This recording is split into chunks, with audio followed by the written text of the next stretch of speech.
Nathan Jones there imploring his side not to play within themselves, to get out their shell. Perry Groves, Nathan Jones is an absolute passion merchant, to say the least, isn't he? You can see he oozes that on the sidelines. But other than that, what realistic chance have Charlton got to get a result out of this game? Well, I think that they have got a chance, because Dance and I were lucky enough to see them play at Sheffield United in September, and they won 1-0, and they went 5-3-2 that day. It looks like they're going back 4 now, but defensively they were excellent. Kaminsky looked commanding in his goal. Then it was Reece Burke, who's not playing today. He sort of dominated the back line. So you're going to have to look at Ramsey, Jones and Gillespie now, whether Ramsey at right back and then Bell comes in at left back. Those four have got to be a very, very tight unit. And when we saw them against Stoke away midweek, the whole team looked disjointed. The whole team looked very, very loose.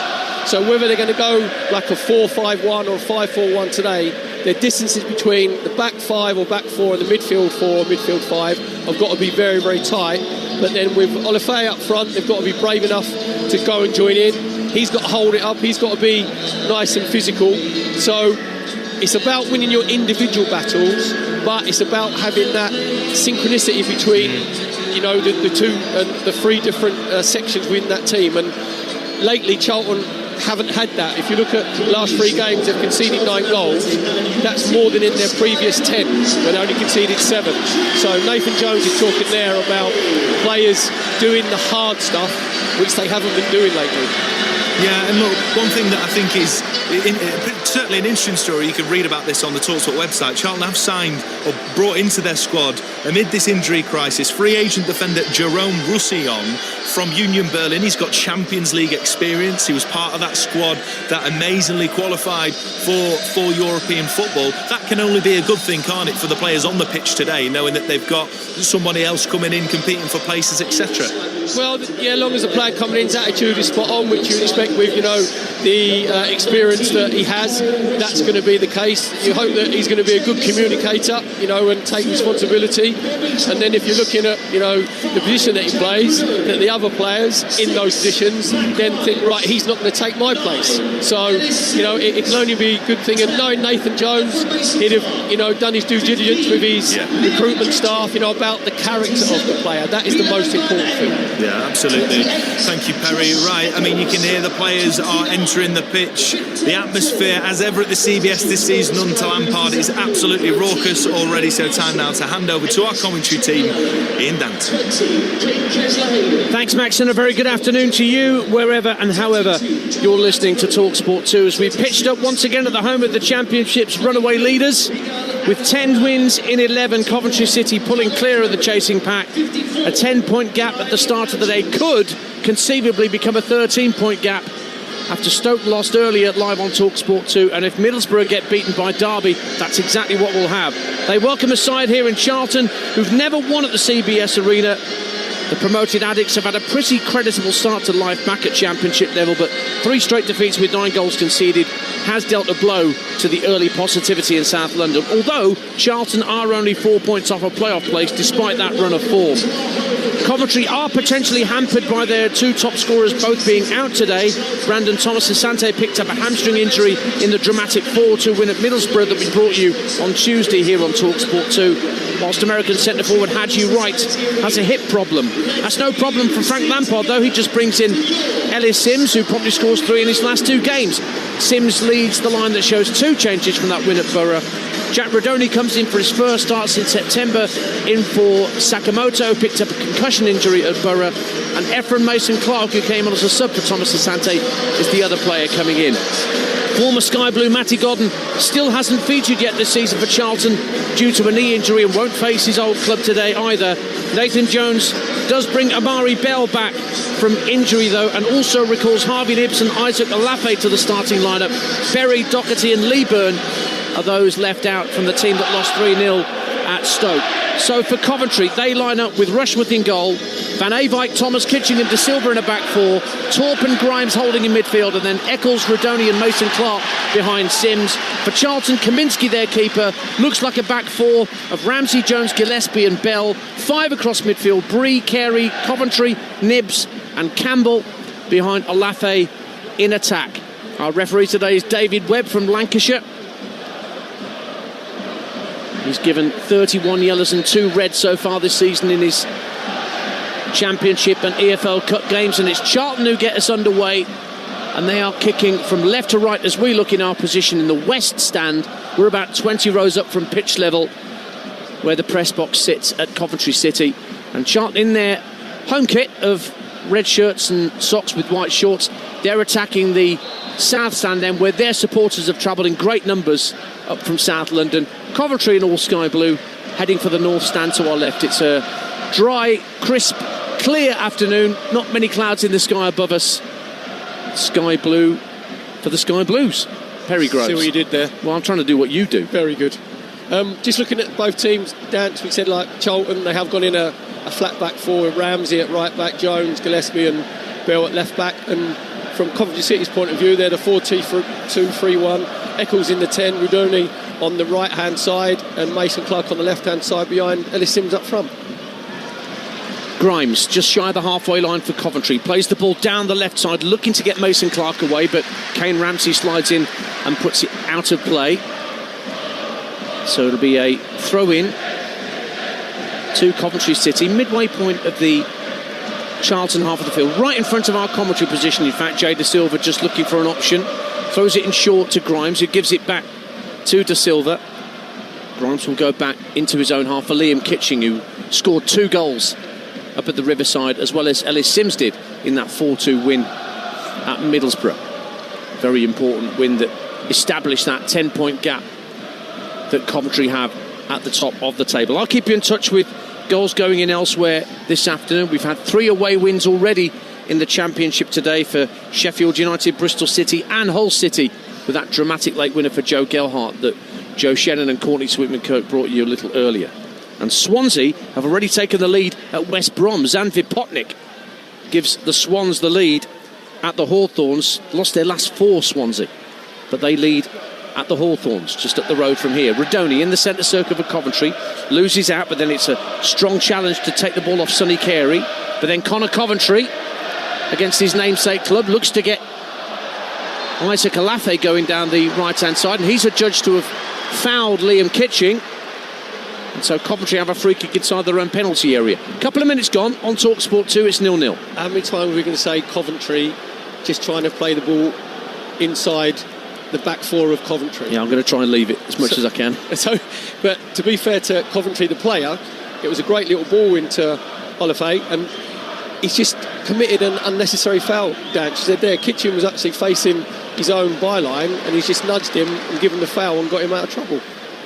So Swansea lead at West Brom, and Sheffield Wednesday are 1-0 up against Preston at Hillsborough early doors. That goal's come from Charlie McNeil for Wednesday. Ball's back with Liam Kitching for Coventry City. 0-0, 3 minutes gone on Talksport 2.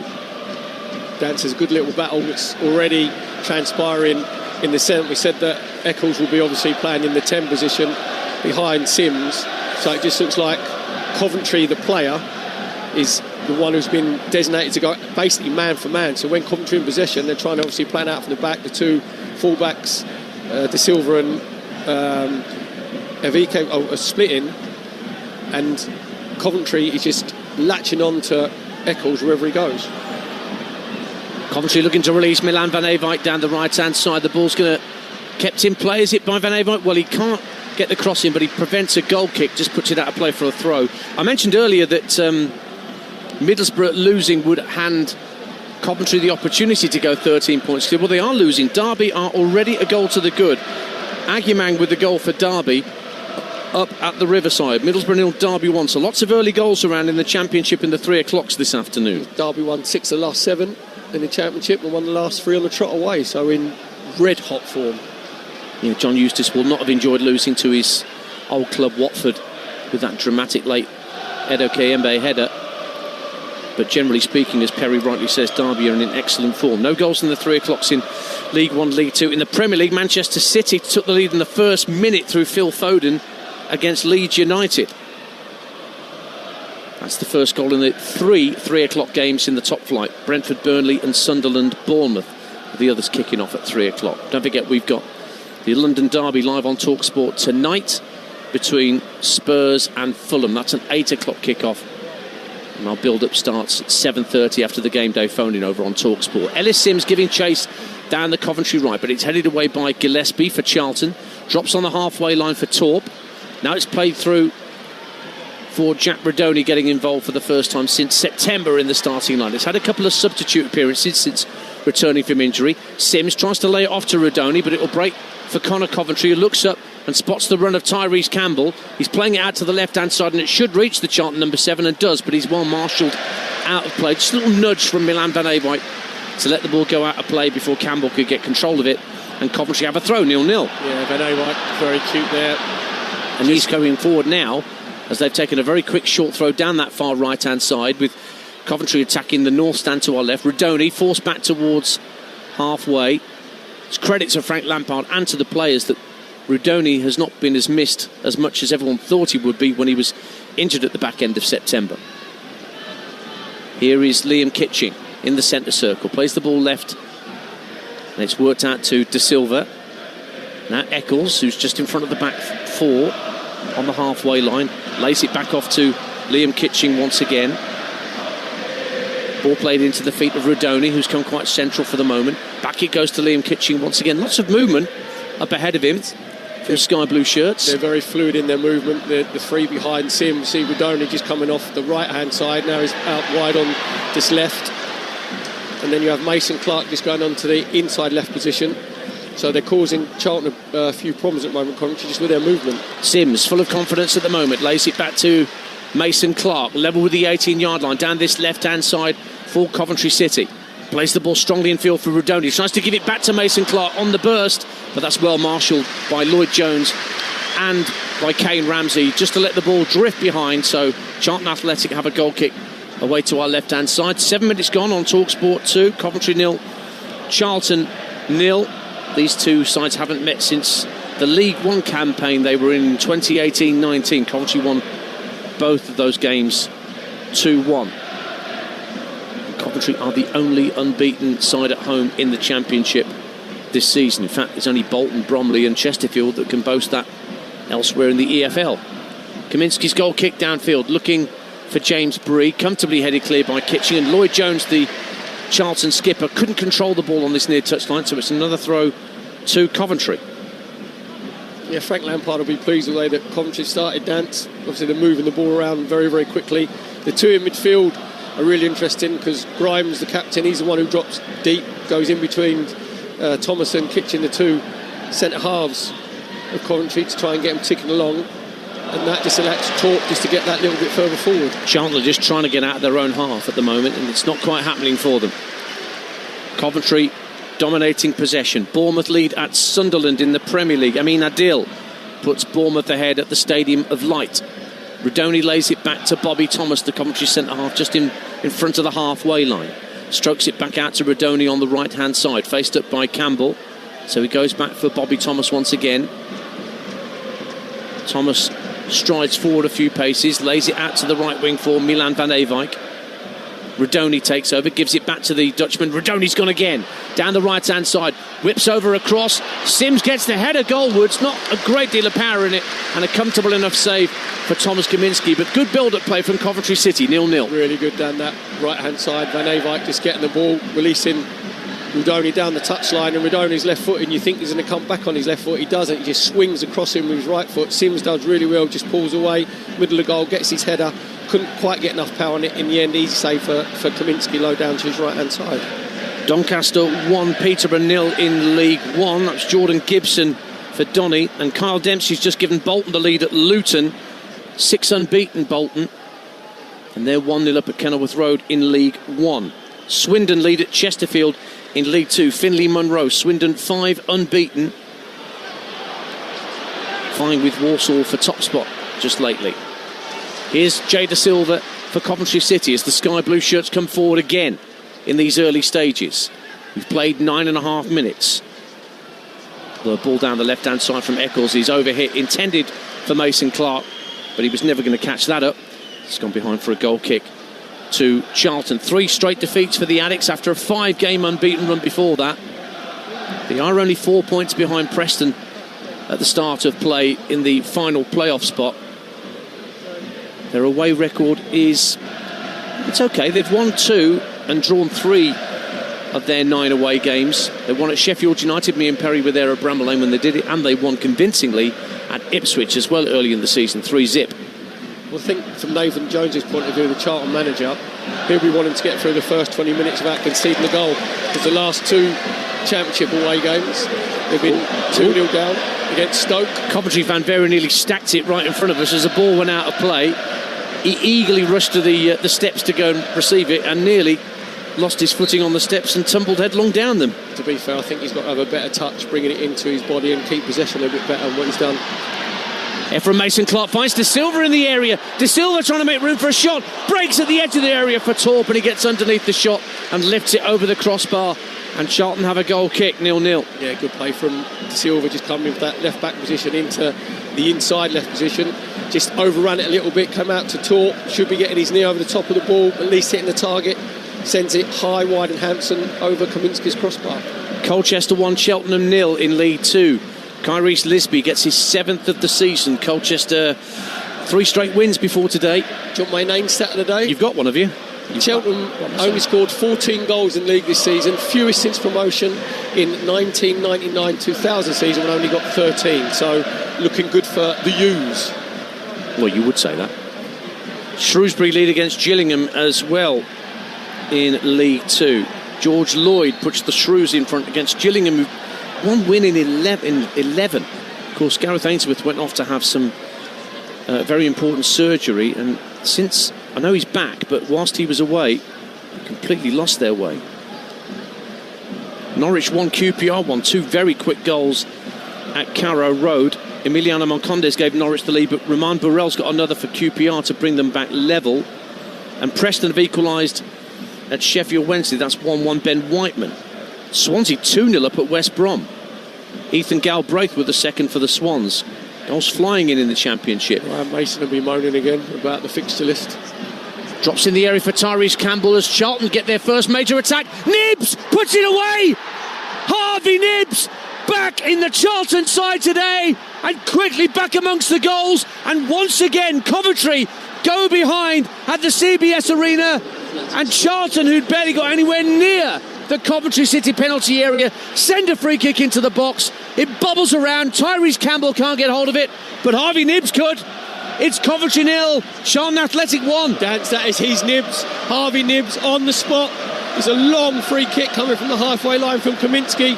Coventry don't get the first contact. The ball drops down. Campbell tries to get on it, comes to Nibbs, takes a touch, and then with the second touch, it's a right foot half volley. Gives Rushworth absolutely no chance with his left-hand side in the Coventry goal. All the Charlton players go and celebrate in front of the Charlton Athletic fans over in the far right-hand corner there. The Charlton fans can't believe their luck. Their team just gone 1-0 up here at the Coventry Building Society Stadium. Well, Harvey Nibbs scored on his debut for Charlton against Watford back in August after leaving Reading. Hasn't scored since. What time to reopen your goal-scoring account. It is Coventry City 0, Charlton Athletic 1. 13 minutes gone here in the Midlands. And you remember that West Brom were 2-0 up here last time Coventry were at home. And then a red card for Jason Malumbi helped turn the tide eventually in Coventry's favour, so they won 3-2. So once again, Perry Groves, they're having to do things the hard way this afternoon, Coventry, after total domination for that first 10 minutes or so. I think that was the first time that there'd been a Charlton Athletic player touch the ball in Coventry City's penalty area. And Frank Lampard will be fuming because Coventry were dominating possession. Charlton's defence sake was good, and it's just one long free kick which they don't deal with very well. Thomas and Kitchen, the two Coventry centre halves, have got to go and attack the ball. Ball bounces down. Charlton get the second contact, and when it drops to Nibbs, it's a really good finish, Dance, and it really classy right foot half volley. Gave Rushworth absolutely no chance, but now Coventry have responded. Free kick for them on their left-hand side. Level with the 18-yard line after Ramsey fouled Mason Clark. He was booked for it as well. Kane Ramsey, the Charlton right back. So Matt Grimes, left-footed away swinger from the goalkeeper to come, whipped to the far post. Up go the heads. Lloyd Jones got the first contact for Charlton. It's lobbed back to the edge of the area. Jada Silva trying to send it back into the danger area of the Charlton penalty area, but there are enough red shirts back in the right place, and eventually it's thumped downfield by Sonny Carey. And Coventry have to go all the way back to their goalkeeper Rushworth to start again. 15 minutes gone then on your home of the EFL, Talksport 2. Harvey Nibbs making it Coventry 0, Charlton 1 as Bournemouth go 2-0 up at Sunderland in the Premier League. Tyler Adams with the second goal for Bournemouth. No winning 3 for Sunderland, just things levelling off a little bit for the Black Cats. But Bournemouth have got no winning 3, so they found some form from somewhere. Brentford, Burnley still 0-0, and Manchester City 1-0 up against Leeds. Adrian Durham taking you round the grounds over on Talksport this afternoon in the Premier League in the EFL. Here on Talksport 2, it's all about Coventry and Charlton, with Charlton 1-0 up. Long throw for Coventry into the Charlton box on this left-hand side. Van Eyck sends it in, drops at the edge of the area. Charlton do enough to get it half clear. Tyrese Campbell brings it down, tried to toe poke it forward to find Alafe, but it was won back by Rodoni, and then he's caught in a Isaac Alafe, James Bree sandwich, and Coventry have another free kick on this left-hand side, but it's more like the midway point of the half than level with the Charlton penalty area. 1-0 to the Addicts, as Sheffield Wednesday have gone 2-1 up against Preston. A second of the afternoon for Charlie McNeil. And Blackburn lead at Wrexham. Andrew Goodjohnson, son of Ida, has given Blackburn the lead at the racecourse. So the only 3 o'clock game in the Championship that doesn't have a goal is at Millwall, where they're playing Southampton. Otherwise, we've got goals everywhere, including here. Harvey Nibbs putting Charlton ahead. Grimes with a free kick for Coventry. Kitching was very nearly onto it. It's driven back across the face of goal by Thomas and turned behind by Bell for a Coventry corner, their first of the afternoon at the North Stand end. Coventry 0, Charlton 1. Yeah, it's really good defending from Bell at the far post as the ball just whipped in for Grimes with his left foot out screen. In the end, ended up dropping down to Thomas. Thomas, I thought he should have put his laces through it. He's just gone with a right foot, side foot. To be fair to Bell, he just made sure that he just dropped back 2 yards, make sure he defended that near post corner for Coventry on the right-hand side. In the northeast corner, the opposite side of the field from us. Referee just having a word with Bobby Thomas, and I think it's Isaac Alafe who's man marking him, or is it Kane Ramsey? In any case, in comes the kick from Grimes, looking for Thomas at the far post. Got the header in, brilliantly tipped over by Kaminski. It's another Coventry City corner. Well, Kaminski has gone down, falling awkwardly, made a great save as Bobby Thomas muscled his way in at the far post. Corner kick will be the result for Coventry, but Kaminski looks like he needs treatment here. 1-0 to the Addicts. Brilliant save from Kaminski, reflex save, really good header from Bobby Thomas, just making sure that he outmuscles Ramsey at the far post, just rises. You think the ball's going to end up in the back of Charlton Athletics net. So fantastic save from Kaminski. He's all right now. There's probably 13 bodies all around him, very congested in the 6-yard box. In it comes from Grimes from that far right-hand side. Lloyd Jones heads it up in the air for Charlton, heads it further clear, and Connor Coventry is giving chase for Charlton, and he's got there first. He's got up to halfway. Red shirts trying to float forward in support. Campbell down the left-hand side trying to have the legs on Milan Van Eyck, and he's won a corner off Van Eyck at that south stand end. Charlton fans loving it. Coventry 0, Charlton 1. Yeah, good counter-attack from Charlton Athletic down their left-hand side. Just the ball dropped to Connor Coventry, just made sure he just eased it down that left-hand channel. Really good run from Campbell, just 1v1 with Van Eyck, tries to go on the outside of him, tries to get his cross in. Good defending from Van Eyck, but a corner for Charlton Athletic over on their left-hand side. The James Bree is about to spot down. Leighton Orient lead at Burton in League 1, Aaron Connolly, and Wickham are a goal up at Rotherham through Jamie Mullins. Elsewhere in League 1, Wickham 5 unbeaten. Breeze corner for Charlton. Lloyd Jones heads it goal, was headed off the line by Bobby Thomas. Superb defending on the line with Rushworth beaten. And Nathan Jones was up in the air, he thought that was in. Headed back into the box by Amari Bell, but Rushworth will get it that time. But Bobby Thomas, right place, right time. Otherwise, yet again, Coventry would have been 2-0 down at home. Meanwhile, Van Eyck giving chase downfield under pressure from Bell. No penalty, says the referee. As Van Eyck went to ground with Amari Bell closest to him, nothing doing, said referee David Webb. What say you, Perry Groves? I think that's a penalty dance. Van Eyck has got himself the wrong side of Amari Bell. Amari Bell's had a massive panic up as the ball bounces. It looked like Amari Bell just put his hand on his shoulder. Suddenly at the other end away comes Isaac Alafe for Charlton. Shot is blocked away by the legs of Rushworth. Action at both ends here. We've just seen a header cleared off the line by Bobby Thomas. A penalty denied to Coventry at the other end, and then Charlton sweep up the other end, and Alafi sees his shot saved. 1-0 with 20 minutes gone to Charlton Athletic on Talksport 2. Dan, so we're just watching an NBA game here. It's just like basketball from one end to the other. The championship at its best. Fantastic defensive header from Bobby Thomas on the line. It looked like the ball's in the back of the net from a really good header from Jones. And then within 10 seconds, ball's up the other end. Should be a penalty. I think that referee David Webb's got it wrong. I think Amari Bell pulls down Van Eyck, and the ball goes up the other end. Camwell has a good shot, and it's a brilliant save from Rushworth with his feet. Lloyd Jones, who just had that headed chance cleared off the line, heads away for Charlton. Campbell popping up on the right wing, plays it through the inside right channel. Harvey Dibbs, the goal scorer, onto it. Quick cross around the area, looking for Alafe. Comes out to Sonny Carey, who tries an ambitious drive on the half volley from 30 yards out, and that lands in amongst the Charlton fans in the southwest corner to our right. Goal kick in the end to Coventry. The boos still ringing around the stadium for the non-award of a penalty for the challenge of Amari Bell on Milan Van Eyck. It's still 1-0 to Charlton, and this is bubbling up very nicely on Talksport 2. Do you know what, Dad? When you got those penalty situations, David Webb referee was probably maybe 30, 35 yards away from it, because it was a quick transition from Coventry's point of view from, herrying the ball off their own line into the opposition penalty box. I look at the reaction of the player that's arguably committed the penalty incident, and Amari Bill looked straight round. He looked straight round referee as if to say, I haven't done anything there, which normally means is I've pulled him down with my left arm. Rodoni for Coventry, right hand side, up against Bell. Level with the 18-yard line, checks back onto his right foot, whips across in, too deep for everybody in a sky blue shirt in the box. It bounces 3 or 4 times out to this near side, the Charlton right, and they will have a throw in. And still the locals are not happy with the way things have gone. Kane Ramsey did get a yellow card earlier for that challenge on Mason Clark, so he's going to have to be careful for the rest of the game.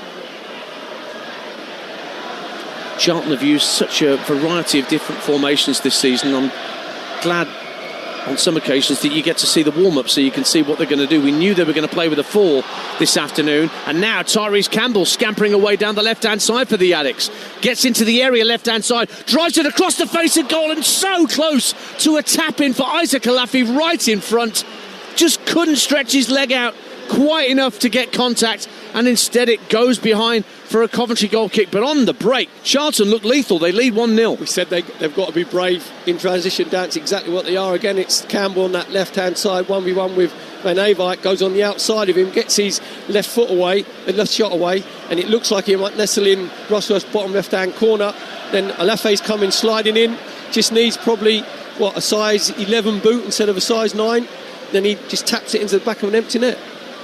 Couple of goals in League 2. Chesterfield have equalised against Swindon. That's 1-1. John Fleck, the old stager, was he 34 years of age now? John Fleck, he gets Chesterfield level, and Bromley lead at Walsall. Both sides have won 3 out their last 4, but Bromley lead through Ben Crowhouse. In the Premier League, Manchester City 1 up on Leeds. Bournemouth are 2-0 up at Sunderland, no goals, Brentford, Burnley. And in the Championship, Charlton 1-0 up here in our commentary game on Talksport 2. Derby 1 up at Borough. Norwich and QPR 1-1. Sheffield Wednesday 2-1 up against Preston. Swansea 2 up at West Brom. And Blackburn 1 up at Wrexham. Ball's back with Lloyd Jones, the Charlton captain. Plays it out to Ramsey. Has to play the ball infield first time under pressure from Mason Clark. Thomas heads it into the centre circle. And Connor Coventry barges into the back of Victor Torp. And ironic cheers from around us as the referee gives a decision Coventry City's way. Cov 0, Charlton 1. Yeah, Connor Coventry's just getting a little bit overexcited there as the ball just bounced up in the centre circle, just charging to the back of Torp. Easy decision for David Webb, the referee. You can say it's a little bit of frustration from the Coventry City fans. They didn't, in a million years, think that they'd see their team be 1-0 down, after 24 minutes.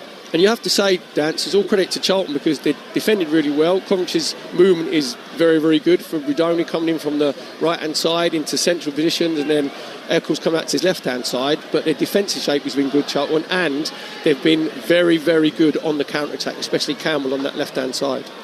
Jack Rodoni for Coventry City over on the far side. Midway point of the first half then, or just beyond it. 24 gone on Talksport 2, your home of the EFL. where we've already brought you Hull's dramatic late win at Stoke City at lunchtime. Now, right-hand side, Milan van Ewijk, level with the 18-yard line. Lovely clip cross, but it's volleyed away by Bree, just over the top of his head. But De Silva will keep it in play on this near side and roll it back to Victor Torp near the left-hand corner of the penalty area, being watched by Sonny Carey. Torp gets the ball onto his right. Good cross, but it's actually straight at Kaminski in the end.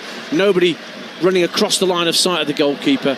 And Kaminski bowls it out of play because he spotted that Amari Bell was down on his haunches, in fact, down on his hands and knees, the returning Charlton defender, and he needs some treatment. So it gives me a chance to remind you that with over 150 live games of 500 this season that we've already brought you, there's more later.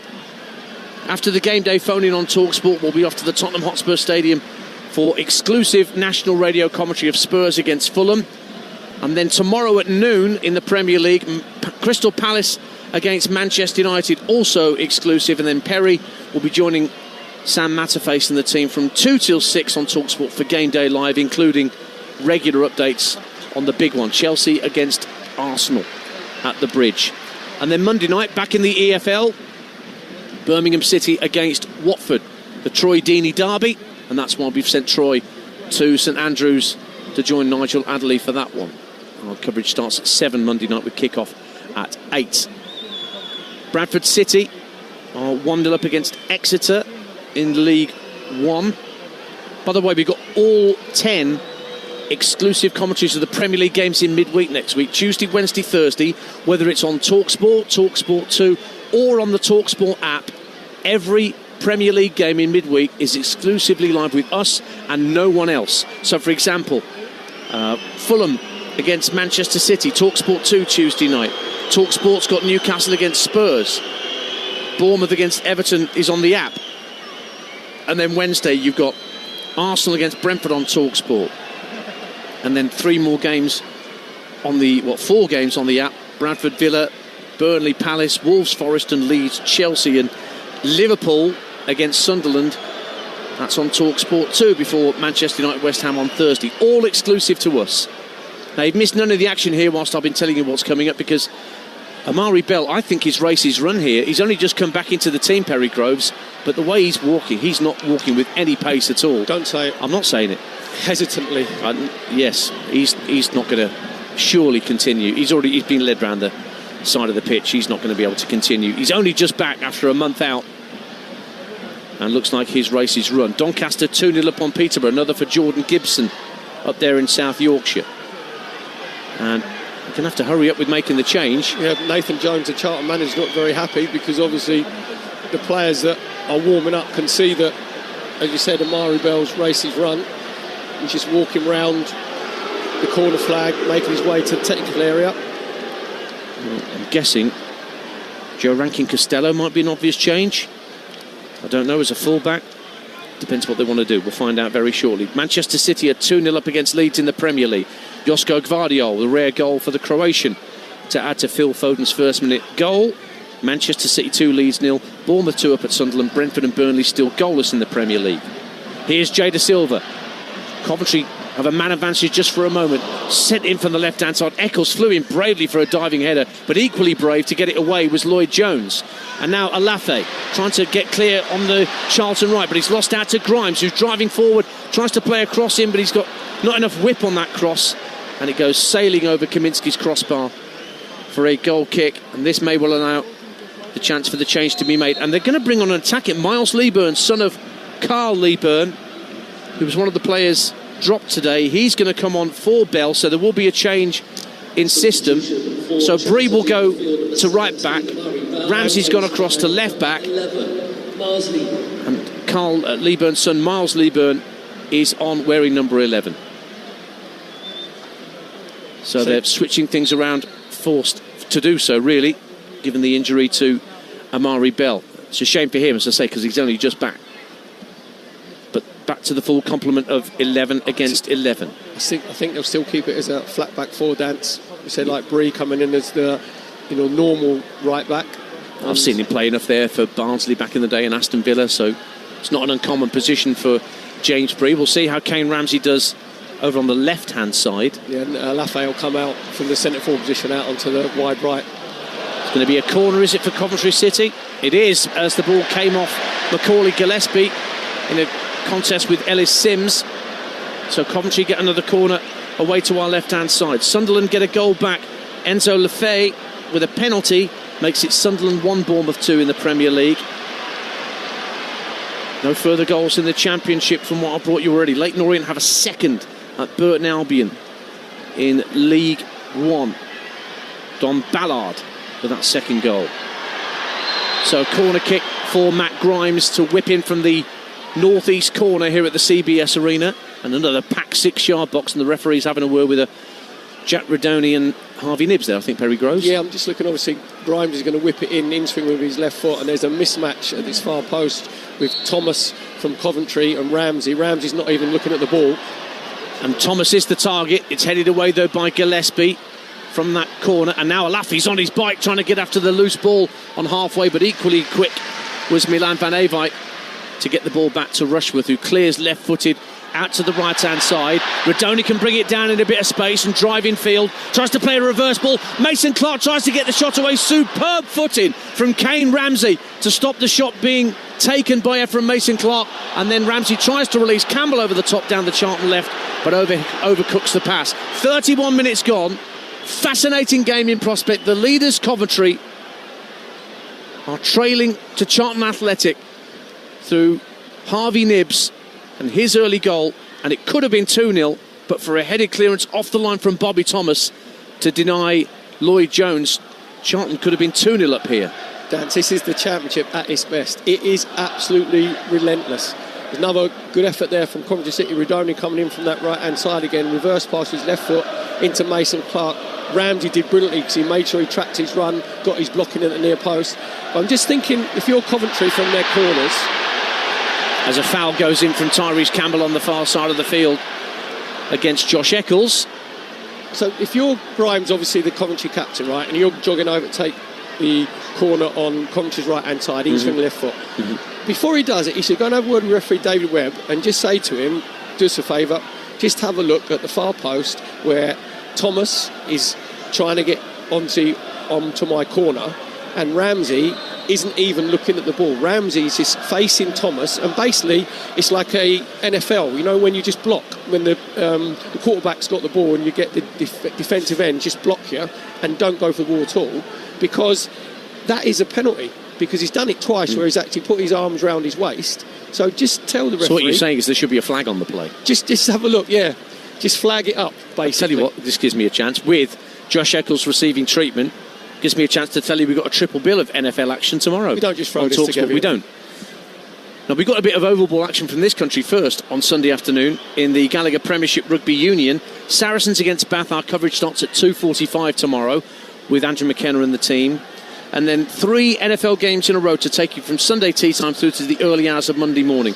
The 49ers at the Browns at 5 p.m, the Vikings at the Seahawks at 9, and the Broncos at the Commanders at 1 a.m, as Sunday night turns into Monday morning. Goals elsewhere in the EFL. Shrewsbury are now 2-0 up on Gillingham, and Crawley have just taken the lead at Salford in League 2. An own goal has put Crawley ahead at the Peninsula. Barnet 1, Harrogate 0. That's just gone in at the Hive. Britta Sombalonga has given Barnet the lead. Huddersfield 0, AFC Wimbledon 1 in League 1. Marcus Brown gets the goal for the Dons. Lincoln have taken the lead as well against beleaguered Port Vale. That was Rico Hackett-Fairchild, once of Portsmouth, who's given Lincoln the lead. Want another name stat? Lincoln against You've Port got more Vale. than one? Lincoln against Port Vale. Port Vale haven't scored in the last 5 league games. They've drawn 1, lost 4. Never gone 6 league games in their history without scoring. They could be breaking history and making history for the wrong reasons today. Norwich have just taken the lead against QPR. Remember, they still haven't won at home all season, Norwich. But an own goal from Amadou Mbenge has put Norwich 2-1 up at Carrow Road. Eccles still getting treatment, so I'll run through the Championship scores. We had 3 away wins at lunchtime for Sheffield United, Bristol City and Hull City. You heard the whole game live on Talksport 2. Here is Coventry 0, Charlton 1, with just over 10 to half-time, but there will be a fair amount of added time for the stoppages we've had. Middlesbrough 0, Derby 1. Millwall 0, Southampton 0. Norwich 2, QPR 1, as I've just mentioned. Sheffield Wednesday 2, Preston 1. West Brom 0, Swansea 2. Wrexham 0, Blackburn 1. Eccles is back on his feet, but he's going to have to wait 30 seconds over on the far side of the field before he's going to get allowed back on. Well, you can't have your cake and eat it, can you? No. So it'll be a free kick. I know what you did. For Coventry, that Grimes is going to mastermind. It's right on the far touchline, on the opposite side of the field to our commentary position, about a yard in, only about 10 yards or so into the Charlton half of the field. And Grimes rolls it short back to the two centre-halves. 10 to half-time then. Coventry 0, Charlton 1 here on your home of the EFL. Talksport 2. Jada Silva rolling it down this near side of Coventry left into the path of Mason Clark, who under pressure from James Bree does well. Holds it up. Cardiff take the lead against Mansfield in League One. Cardiff 1, Mansfield 0. That goal scored by Will Fish. Ball's back with Liam Kitching. Driving forward over the halfway line, the centre-half. Good strong run. Fires it into the feet of Rodona. He lays it off to Van Eyck on the far right-hand side for Coventry, but plenty of red shirts around him. Couldn't find a pass through them, so back it goes to halfway again. Grimes. Norwich are 3-1 up now against QPR. This could be the day where Philippe Clement gets it sorted, forcing a Mankwa with a third for Norwich City. Down to said about Charlton being very good defensively. Oh, what a touch from Mason Clark. Sorry, Perry, but Mason Clark's just completely done Bree. Got up to the edge of the area, plays it left for Jay De Silva. De Silva lays it back for Mason Clark. Shot is blocked on its way to goal by Ramsey, then comes out to Grimes, who tries to fire it into the postage stamp from 30 yards out, and it hits somebody in Rose Ed instead. Goal kick to Charlton. Coventry 0, Charlton 1 on Talksport 2. Sorry, Perry, you were saying. James Bree's got to pay to get back in the stadium, and then for the turn there from Mason Clark. Great little Cruyff turn. Just got himself in the inside left channel. Just released Mason Clark. Kept going and kept going. Released De Silva on this left-hand side. De Silva just got his head up, then just pulled the ball back to Mason Clark. I think he's got to be putting his foot through it, Dance. He just tried to side foot it. In the end, it was really good block by Jones again.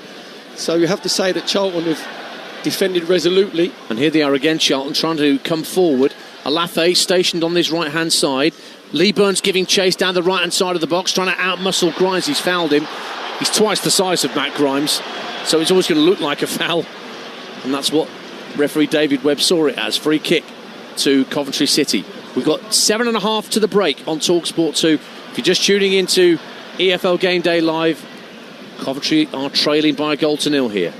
Perry Groves. Well, just said there with Lee Burns, he doesn't need to foul Grimes, because Grimes again facing his own touchline. Just make him play the ball and put him under pressure. But I'm just saying, from Charlton's point of view, they've been very, very disciplined defensively. I said about Connor Coventry just going 1v1 onto Eccles, and now Carey is going 1v1 onto Torp. So the two sort of playmakers for Coventry City are struggling to get themselves into the game, because they're being marked out of it at the moment, and you can tell that is exactly Nathan Jones, the Charlton manager's game plan.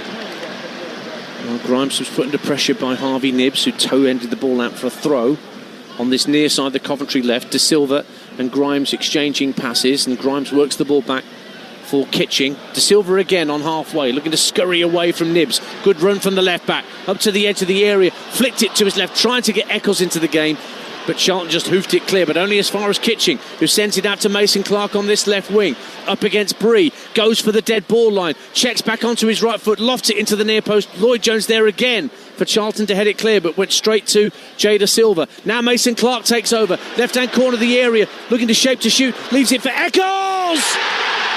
It's 1-1, and Josh Eccles found the net from inside the D. Mason Clark and De Silva worked the space on the left-hand side, and when Mason Clark knew there wasn't room for him to take the shot, he rolled it to his right for Josh Eccles, and the Coventry midfielder did the rest for his second goal of the season.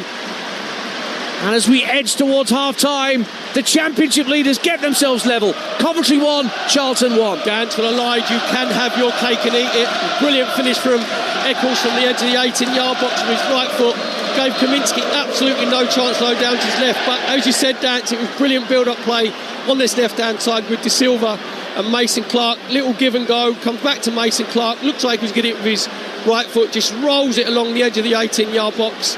Then Eccles takes a touch out of his foot with his first touch. Second touch gives Kaminski absolutely no chance, puts Coventry City back in the game here, 1-1 against Charlton Athletic. 5 minutes to go to half-time. All square then at the Coventry Building Society Arena. Now long ball downfield, trying to get Eccles away again, but Gillespie gets there on this occasion, chops the ball away from Eccles. Good defending from Macaulay Gillespie, and Leeburn has gone down on halfway under a challenge from Kitching, but the referee sees nothing wrong with that. Newport lead Barrow in League 2.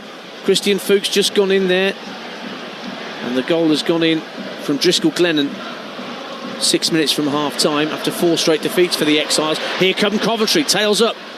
Got it back to 1-1. Redoni down the right-hand side of the penalty area. Hits the cross in. Claims for handball, but the Charlton player, I thought, had turned his back. And David Webb quickly shook his head about the penalty claims. Redoni has it again, right-hand side. Torp turns it down the right-hand side of the box for Van Avijk, trying to get inside Ramsey. Ramsey gets a foot on it and puts it out of play for a throw to Coventry City near the corner flag on that right-hand side. 1-1. Yeah, again, Coventry just ramping up the pressure. I think David Webb got that decision absolutely spot on, because Redoni got his cross in with his right foot, and it was Carey who just followed him, and as he turned his back, his elbow was just a little away from his body, but it wasn't making his body bigger because it was in that position. Long throw coming in from Van Avijk over on Coventry's right-hand side. 10 yards from the dead ball line. In it comes from Milan Van Avijk onto the 6-yard line, headed away by Leeburn, back defending. Back it goes to De Silva as Coventry receive it back at the edge of the centre circle. De Silva rolls it into the path of the man that got the equaliser, Eccles. Now Mason Clark protecting the ball from Bree. Back it goes to De Silva. Redoni's now dropped to just over the halfway line as one of the deeper lying Coventry City players. Just brings the game down to a standstill for a moment. Jack Redoni finds De Silva in the centre circle. At the moment, Charlton are a flat back 6, just going right across the width of the 18-yard box. They are keeping it very, very tight. Although now Connor Coventry's just moved out of that back 6 that Perry just mentioned to make it more like a 5, because Coventry's gone to engage Jay De Silva. 2.5 minutes to go of normal time in this first half, where it's 1-1. Here is Milan Van Avijk down the right-hand side, looking to release Eccles. Infield it goes to Redoni. Redoni with a left-footed curler. It's wide of the post. It took a deflection on its way wide. It's a corner kick to Coventry City, away to our left. 1-1. Yeah, it's good defending from Carey, just making sure as Redoni come in from that right-hand side onto his left foot. Carey went and closed the ball down, got his block in. So if you're Nathan Jones, you'll be looking at the clock on the big screen up there, coming up to 43rd minute. You just want to make sure that you try and get in at half-time at 1-1. Corner for Coventry on their left-hand side. This will be a right-footed delivery from Victor Torp this time. Right-footed in-swinger into the near post. Oh, goes Sims! 2-1! Ellis Sims in the form of his life for Coventry City. 4 goals in 3 games. And as they so often seem to be doing just now, the Championship leaders go behind and then turn it around. It's Ellis Sims with a very clever little back header from Torp's corner. And the leaders lead. It's Coventry City 2, Charlton Athletic 1. Well, Sims says, come into my life, and exactly what the Coventry fans have done. Fantastic header at the near post from Sims. Brilliant delivery from Torp, into with his right foot. Sims gets in front of his marker, Dance, and it's a really clever header because he just uses the pace of the ball, comes off the top of his head. Kaminski comes out, gets nowhere near it, ball ends up in the back of the net. Coventry have turned this game completely around as they go 2-1 up here against Charlton Athletic. No Wright, no Thomas Asante, no problem. When you've got Ellis Sims scoring goals at the rate he's doing just now. 2 on Tuesday, another 1 today. That's 7 for the season.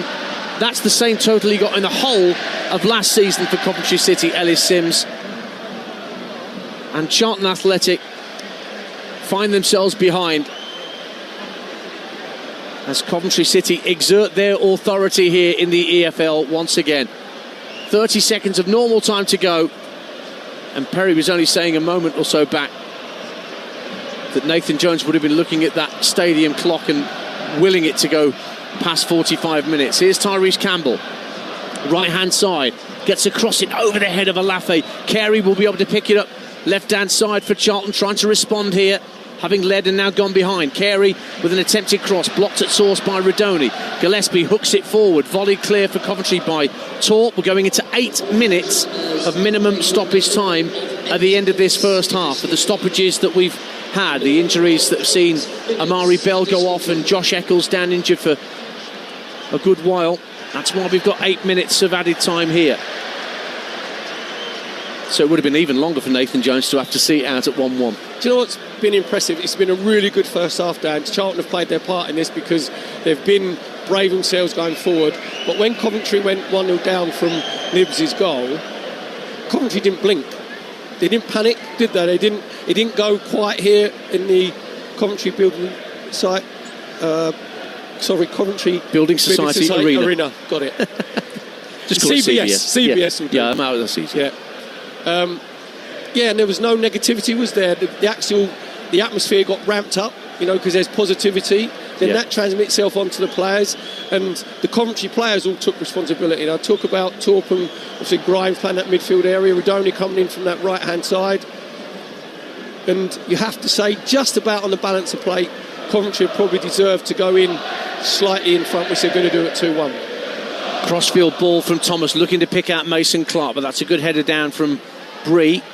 Campbell trying to work it back to Jones, who hits it against Sims, and Coventry have got a chance to win it high up the field here. Torp, round about the centre of the Charlton half, turns away from Connor Coventry. Now De Silva takes over.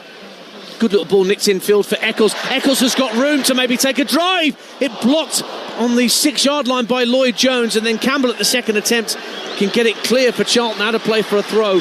And now Charlton look very, very nervous at the back. 2-1 Coventry. Well, I think what's happened is they're now overcommit themselves, because when the ball came out to Eccles, Bree come out to close him down, and Bree should stand on his feet. He's actually slid in, and Eccles will give him the see you later. I think he could have taken the shot a little bit earlier, Dan, so he takes another touch.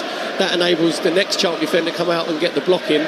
But this is going to be a long 5 minutes. Thomas carrying the ball a long way downfield, finds Victor Torp for Coventry. Redoni at the edge of the area, hits it left-footed, and it rasping drive. It went a couple of yards over the crossbar in truth.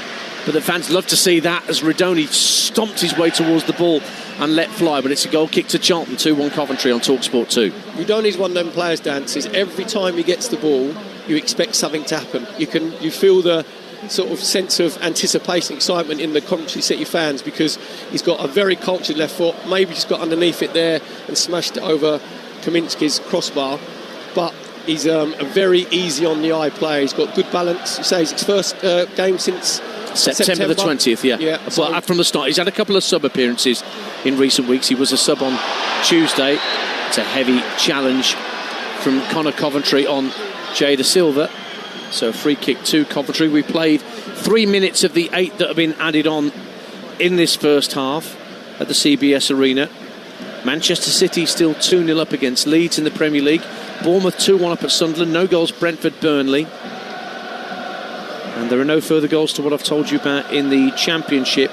Coventry leading, Derby leading, Millwall and Southampton goalless, Norwich 3-1 up, Sheffield Wednesday 2-1 up, Swansea 2-0 up away, and Blackburn 1-0 up away. Jack Redoni for Coventry City, bringing the ball in field midway point of the Charlton half of the field, lays it back to Grimes, who turns and gives it back to Liam Kitching on halfway. Thomas slides it out to Van Eyck. Very heavy touch from Van Eyck, but there were no Charlton players anywhere near picking it up. And back it goes, and Coventry just calm things down. Kitching brings the ball forward under a bit of pressure from Leeburn. Do you know what I think is pressure about Coventry, Dan, as well? We said about Charlton, they're flat back 4, and then they've been a flat back 6 and flat back 5. All Coventry is they just go, right, we'll push 5 up. We're going to push 5 up, so we're going to cause you problems and make sure you've got to keep your concentration levels very, very high. Grimes just drops deep. As he's just done there, sensing that he needs to help Coventry play out from the press, and he did that superbly. Torp lays the ball off to Van Eyck. He's got lots of green grass to run into as he moves into the Charlton half of the field. Gets his head up, slides it into Redoni just inside the area, right-hand side. Gillespie's gone out there with him. Redoni now runs outside the box on that far side, keeping Gillespie engaged. Alafe's there too, just tries to jink it in field there, does Redoni, trying to find Van Eyck. but Charlton have enough members of their defence back to get it clear. Coventry just loft it forward. Carey can now bring it through the centre circle. Campbell's calling for it down the inside right channel, and he will get it now onside. De Silva facing him up. Bree on the overlap, but Campbell's gone in field, and then an important touch from Mason Clark took it away from the Charlton attack. And now here come Coventry. Mason Clark will just about keep it in play on this near side. The ball intended for him was a little bit overhit. Looked like he was running with his back arch, desperate to try and keep up with it. Grimes gives it back out to Mason Clark on this near side, the Coventry left, level with the 18-yard line of the Coventry box. Infield it goes to Eccles. De Silva gives it back to Eccles. Doesn't want to take a shot this time, the man that got the equaliser. Jay De Silva, who's never scored for Coventry City, flicks the ball into the area for Mason Clark, trying to hold the ball up with his back to goal. Goes down again, no penalty, says the referee. Quick to wave away those claims, and Tyrese Campbell looks to get Leeburn going inside the Coventry half, but that's gobbled up very easily by Liam Kitching. 2-1 Coventry. Yeah, again, it's got that ebb and flow about it. Charlton had a brilliant chance to hit Coventry on the counter-attack. Sonny Carey just picked the wrong pass. Campbell looked like he was going to get in behind De Silva, just delayed his pass. That enabled De Silva to get back. And then Coventry hit Charlton on the counter-attack, and Torp just overhit the ball to Mason Clark, where he looked like he was going to get in behind Charlton's back five. Claims for handball again, not given. And the Coventry fans once again vent their frustration. Barrow have equalised at Newport. Bang on half-time in League Two, that's 1-1. So too at the Peninsula. Salford equalised against Crawley 1-1, and Shrewsbury 3-1 upon Gillingham. Grimes with a lovely searching ball for Coventry. Radoni's gone down inside the box. No penalty again, but Van Eyck keeps it alive. Drives it across the facing goal, flicked away by Gillespie, and then De Silva trying to control it as the ball bounced. Could only toe poke it behind for a goal kick. But you can hear just how upset the Coventry fans are with the way they see the game being refereed. They think they should have had penalties, free kicks, and goodness knows what else. But they are 2-1 up. Yeah, to be fair, I think it's been just resolute defending from Charlton Athletic. Maybe there was a penalty earlier in the first half when it was Amari Bell who pulled down Van Eyck, which I think obviously David Webb, the referee, got that one wrong. But other than that, he's let the game go. He's let it flow. You know, it's flown very quickly, and it's always a good sign of a good first half. Grimes heads the ball back towards halfway from Kaminski's goal kick. Charlton coming forward. Campbell lets it run. There's an offside flag against Leeburn, so that will stop Charlton creating something late on in this first half. The 8 minutes of minimum stoppage time are almost up. Lots of people heading off for a pie and a pint to the concourses here at the Coventry Building Society Arena. Man City 2 leads 0 as a half-time score. Still playing in the first half at Sunderland, where Bournemouth are 2-1 up, and it's half-time at the G-Tech. Brentford 0, Burnley 0 in the 3 Premier League games this afternoon at 3 o'clock. So Carl Rushworth, the on-loan Coventry keeper, to send this free kick downfield. David Webb looks at his watch and blows the half-time whistle. Swashbuckling stuff. Just what the Championship is all about. Fabulous entertainment in this first 45 minutes has seen Coventry come from behind once again in front of their own supporters to lead 2-1 at the break. It all was Coventry in the opening 10 minutes or so, and then suddenly, from Charlton's first attack on the Coventry goal, Harvey Nibbs got his first goal since the opening weekend to put the Addicts in front on 13 minutes. But Coventry didn't panic, kept plugging away, and 2 goals in the last 5 minutes of normal time got them in front. First, Josh Eccles with a lovely place-low drive from inside the D. That was 1-1. And then from Torp's corner, Ellis Sims rose highest, flicked home very expertly for his 4th goal in 3 games, giving us a half-time score of Coventry City 2, Charlton Athletic 1. Thanks, Dance. Yeah, well, it's been described as swashbuckling. Perry, you described it earlier in the half as a game of basketball. I guess if you want to win the Championship, you got to come from behind, and they stayed calm, they stayed composed, and found a way to do it. Yeah, he said they didn't blink. You know, Coventry just kept themselves in their rhythm. And to be fair, Charlton have played their part, because they haven't just come here and, you know, sat really deep and had no sort of adventurousness on the counter-attack. They've actually had a lot of pace on the counter-attack, especially with Campbell on the left-hand side. But Coventry's point of view, you can tell when a team is very, very confident and they've got know-how. We talked about, Frank Lampard learning his trade and not panicking. That's transmitted itself to the players, and they didn't blink. There was no negativity in the stadium when they were 1-0 behind. It was a really good finish, actually, from Nibs, to be fair. It was a long free kick from Kaminski, the Charlton goalkeeper, from the halfway line. Coventry didn't defend it very well. Thomas and Kitchen, the two centre-halves, should be attacking the ball. It doesn't. It bounces down. It comes to Campbell. He can't get it out of his feet. Drops to Nibs. And it's a brilliant finish on the half-full of his right foot. Gave Rushford absolutely no chance. And that was against the run of play. And normally, when you're the home team, the crowd might go a little bit quiet, or, there might be a bit nerves.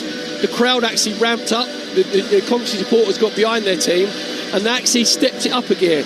And I have to say, the impressive part of the Coventry players' game is Grimes drops deep. He's like the conductor, tries to get the ball. Torp goes a little bit further forward. Ridoni comes in from the right-hand side. Eccles is in the 10. Charlton went man for man. So all Frank Lampard did, said, right, if you're going to go man for man, we're going to make sure we're going to put 5 up front. And that's exactly what they did. So they sort of overloaded in the forward positions, and then Coventry managed it himself back into the game. You talk about the confidence from the players that you think's been transmitted from Frank Lampard. You even sort of mentioned that before the game when we were talking about how he's improved as a manager. You talk about the confidence from the crowd as well. But also Ellis Sims, 4 goals in his last 4 games. He's still got 45 minutes to add to that. He just seems to be oozing that confidence, indicative of what's happening at Coventry at the minute. Very much so. And to be fair, he didn't have a lot of touches in the first half because, Charlton was sitting, on the edge of the 18-yard box. So he was making his runs. He was trying to get onto the far post. He was a threat, always a threat at set pieces, especially from corners. Because I said that there was a complete mismatch of him and Ramsey. And Ramsey was just, sort of trying to block off, and then Ramsey go on to Thomas, and then they changed it around again. But Ellis Sims' goal was a sign of a centre-forward that's in brilliant form, because it's a great delivery from Torp, obviously from the corner from the left-hand side, in swinging. But what he does, with the pace of the ball, he just makes his run to the near post, and he just lets it flick off the top of his head. He uses the pace of the ball to get it past Kaminski in Charlton's goal. And it sounds silly, but even in the header, he was relaxed. When it's just dropping out there and he thinks, I know exactly what I'm going to do with this. He doesn't, over-exaggerate the movement of his neck to try and get his forehead on it. He just helps it on its way, ends up in the back of the net. That's his 4th goal in the last 3 games. So, he's in really good form at the minute, as are this Coventry City side. Absolutely. Just behaving like champions-elect do. I'll let you, Perry and Dance, go and get yourself a half-time snack. You're listening to the EFL Game Day Live here on Talksport 2. Next up, we're going to bring you more reaction from a hostile finish between Stoke and Hull at the Bet365 in the earlier kickoff, as well as the half-time results across the country. The unstoppable force of live football. Brilliant goal! EFL Live on Talksport 2. Hawksby and Jacobs on your side every weekday afternoon from 1 on Talksport with Toolstation, delivering cutting-edge comment, a catalogue of riveting guests, and drilled-down dialogue to power up your lunchtime. Plus, breaking news, views, and loads of laughs. Don't miss the nation's favourite sporting lunch with the legendary Hawksby and Jacobs every weekday afternoon from 1 on Talksport with Toolstation. Next stop, Toolstation. Yes, gang! It's Black Friday time! A little birdie told me Very have some fab deals. Hey, there's Nintendo Switch 2 and Mario Kart World and Donkey Kong Bonanza, only £439. And save up to 40% on selected toys. Ooh, bargain! Shop Black Friday deals plus more time to pay with Very Pay. Shop Very today. Very. Let's make it sparkle. Event ends 1st of December. Delivery from $3.99. It's the last chance to get yourself a ticket for tonight's Lotto draw. It could be you. Lotto from the National Lottery. Rules and procedures apply. Players must be 18 or over. We're the dirty secret in your drains. We may start as a nasty little nip, but we get more powerful. Crawling up your pipes, choking your toilet, until it's all aboard the express train to drain pain. When your drains become a total horror show, call Metro Rod. Metro Rod's heroes are on hand 24/7 to nuke all the nasty surprises in your pipes. For sanitation salvation, visit metrorod.co.uk UK. Metro Rod, here to save the day. Amazon Black Friday week deals up to 40% off. Get the perfect gift for your father-in-law, the Deal Hunter. If only he knew about the deal you got on his gift, he would embrace you, just like he does deals. Oh, I guess we're hugging now. Well, that's a long hug. Oh, it's still going. Oh, it's a Black Friday week hug. It's a deal hug. Up to 40% off this Amazon Black Friday week. Ends 1st of December. This Christmas, race into Team Sport indoor karting or grab gift vouchers for festive adrenaline-packed fun. Visit team-sport.co.uk. Deals! Screwfix's Black Friday deals are so good we don't need to shout about them. Save on everything you need. On the app, in-store or online. Must end 1st of December. Screwfix, no stopping you. Ticket, please. Thank you. Tickets, please, madam. Sure, let me just... Oh, this jacket's got so many pockets. No rush. Got it on eBay. Vintage, one of a kind. I just need your ticket, madam. Couldn't find it anywhere. Then, ta-da! eBay. Total bargain. That's nice. Oh, thank you. But I still need to see your ticket. Oh, yes, sure. With great deals on things you love, you can't help but say when it's eBay. Things people love. This Saturday, leave behind the dank, rank monotony of the weekday. The spirit of Saturday is upon us. Rise up. It's big ticket live Premier League football you can't afford to miss. Saturday is game day. What a strike! One spectacular pitch performance you can't hear anywhere else. Live commentary of Spurs versus Fulham. Game day exclusive. It's a peach of a goal! Today on Talksport. Join the Football Collective. The cool, clinical finish. EFL Live on Talksport 2. This is game day. Half-time classifieds. Good afternoon, you're listening to EFL Game Day live here on TalkSport 2, and as ever in the Championship, it's brilliant unpredictability at its finest. Second place Stoke lost their one-goal lead, losing to Hull in the final minutes thanks to a late Joe Gelhardt strike. That sparked a post-match fracas between both benches and gifted Coventry a chance to go 13 points clear. They've taken that chance as it stands. It's 2-1 at the CBS, but as we know, anything can happen in the Championship. Stay tuned for the second half, but first, here's the half-time classified results, starting with Premier League. It's Brentford 0, Burnley 0, Manchester City 2, Leeds 0, Sunderland 1, AFC Bournemouth 2, Everton Newcastle in the 5:30 kickoff is yet to start. We'll bring you updates on the game day phone in on TalkSport, and of course Spurs welcome Fulham to the Tottenham Hotspur Stadium. That one is live on TalkSport this evening. Sky Bet Championship.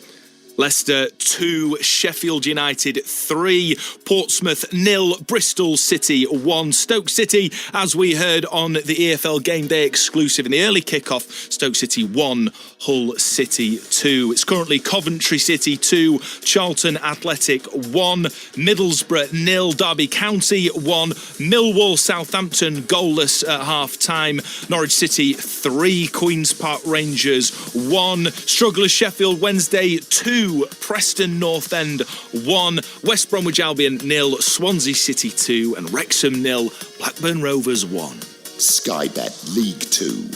Blackpool lost at home 3-0 to Reading. Stockport County 1, Barnsley 1 in full time in the earlier League One kickoffs. At half time, it's Bradford City 1, Exeter City 0, Burton Albion 0, Leyton Orient 2, Cardiff City 1, Mansfield Town 0, Doncaster Rovers 2, Peterborough United 0, Huddersfield 1, AFC Wimbledon 1, Lincoln City a 1-0 up against Port Vale, Luton Town, Jack Wilshire's Luton Town, friend of the station, losing 1-0 at home to Bolton Wanderers, Plymouth Argyle 0, Northampton Town 0, Rotherham 0, Wycombe Wanderers 1, the final result in League One at half-time, Wigan Athletic 0, Stevenage 0. Scottish League 2.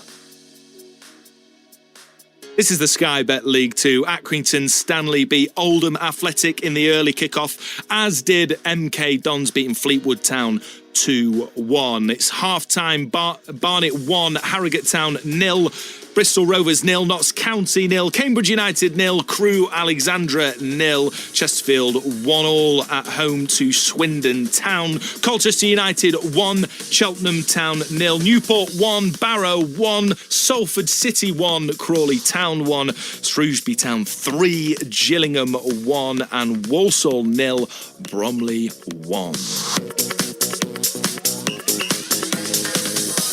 Now, earlier here on Talksport 2, Stoke missed the chance to close the gap on league leaders Coventry with a 2-1 defeat at home to Hull. It means they stay 10 points behind the leaders, whilst Hull temporarily move into the playoff places. Let's hear from both managers now, starting with Stoke boss Mark Robbins. We scored a second goal, but obviously that was a given offside, which it looks like it was. But from that point, you know, we created enough to go on and win this game in good positions, but we gave the ball away in stupid areas, and we made some really strange decisions.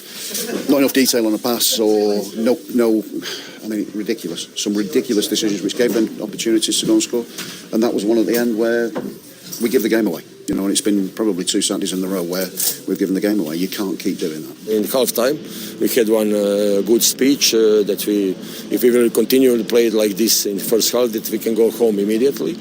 And of course, we didn't control anything first half. Stoke City was much better than we. And in second half we start to run, start to play on possession, in possession, also out of possession, and we with Bellumi and Kyle we got more vertical play, and we were dangerous, especially this equalizing goal 1-1. It was a big boost for us, and after that it was an equal game. Yeah, that was Stoke boss Mark Robbins and Hull boss Sergei Yakirovich speaking after a dramatic end to that early fixture at the Bet365. Stoke were 1-0 up at half-time, cruising dominant, but Hull came out, made a few changes, came back to win that game. And if Charlton can take any inspiration from that, Perry Groves, it's that this championship is so unpredictable. Make a few changes, come out with a bit between your teeth, anything can happen, and they're going to need to do that against a Coventry side who are brimming with confidence. Yeah, very much so. I think from Charlton's point of view, with Amari Bell going off, that meant Alafe had to go onto the left-hand side rather than being up front, and they're missing that pace on the counter-attack. So what they have to do is they've got to make sure when it goes into Leeburn that he holds the ball up, and that gives the chance for the likes of Nibs, Carey to join in. I mean, Campbell has been Charlton's best player in that first half. He's been very, very lively, say, on the counter-attack and his 1v1s. So Charlton just got to make sure they don't sort of defend too deep. But from Coventry's point of view, Frank Lampard just saying, I want you to carry on as you did in that last 20 minutes of the first half, where you just ramped up the pressure. They moved the ball a little bit quicker. So Rudoni coming in from that right-hand side, just playing little gives and goes with Sims. Mason Clark and De Silva were very good on their left-hand side. So it was a very impressive last 20 minutes of that first half of Coventry City. And Charlton have just got to make sure that they just ride the first 10-15 minutes out of this second half, stay in the game, then hopefully they can nick one. Absolutely. Well, the players are heading back out at the CBS Arena, trying to go 13 points clear at the top of the championship a year and a day after Frank Lampard became manager. So let's head back over to our commentary team of Perry Groves and Ian Danter. Thanks, Max. Yeah, both sets of players are out, and there is another change being made by Nathan Jones. He's taken off the goal scorer Harvey Nibs at half-time and replaced him with midfielder Greg Doherty from the bench. So off goes Nibs. They were forced to replace Amari Bell in the first half with injury. That's who Miles Leeburn came on for. That is a like-for-like switch in effect, though. Perry Groves bringing on Doherty for Nibs, similar positions on the field. Yeah, you'd think that maybe Nibs might have picked up an injury in that first half, because obviously he scored. They got a really good finish with his right foot on the half volleys.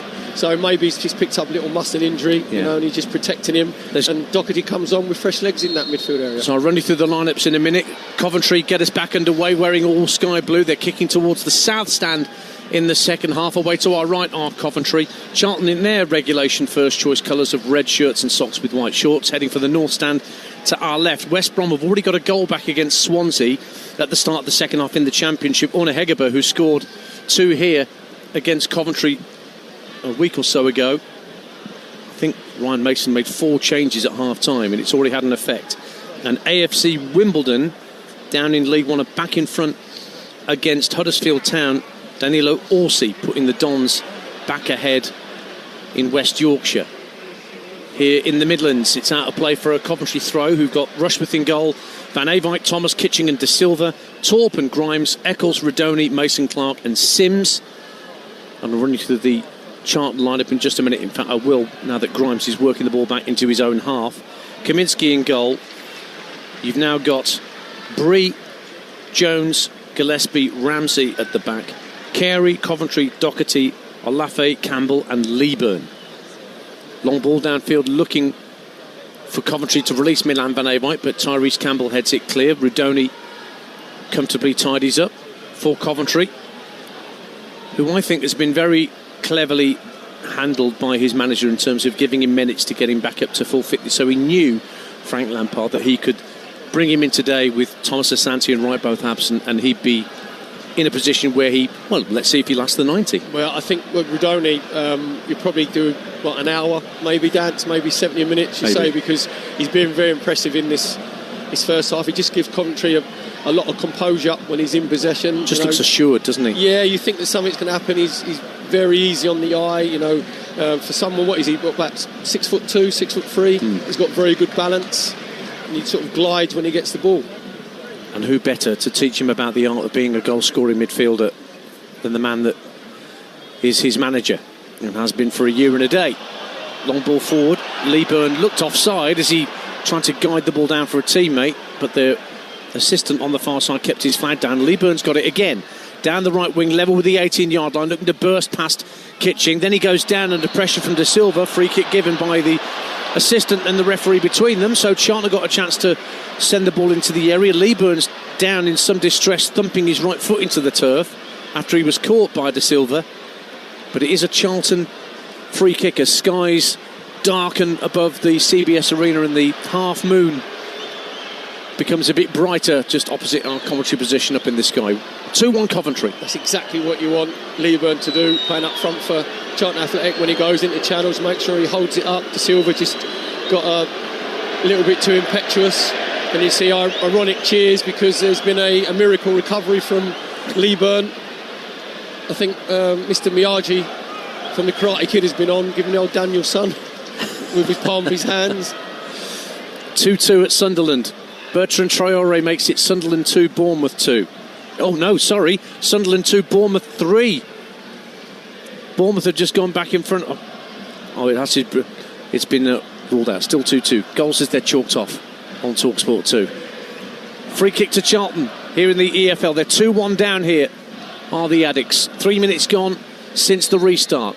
It's going to be Bree to swing it in right-footed from that far side. Poor delivery. Hard volley cleared by Van Avijk. And the centre-halves will be quietly cursing James Bree as they move back to halfway. Oh, that's a horrible free kick from James Bree on that right-hand side, because you can see Nathan Jones, the Charlton manager in the world's smallest technical area, sort of kick the AstroTurf in frustration, because when you get into those advanced vision, you've got to make sure that you miss the first man, especially when that first man is as small as De Silva. There's no excuse not to get, 5'5"? So you've got to make sure you get it over the top of him, then you give the likes of Jones and Ramsey and Gillespie something to go and attack. Southampton lead at Millwall through an Adam Armstrong penalty, looking for 5 straight wins. Thunder Eckhart. Charlton lobbed the ball into the area. It's a clash between Bobby Thomas and Sonny Carey. In fact, there's another Charlton player that's gone down there as well.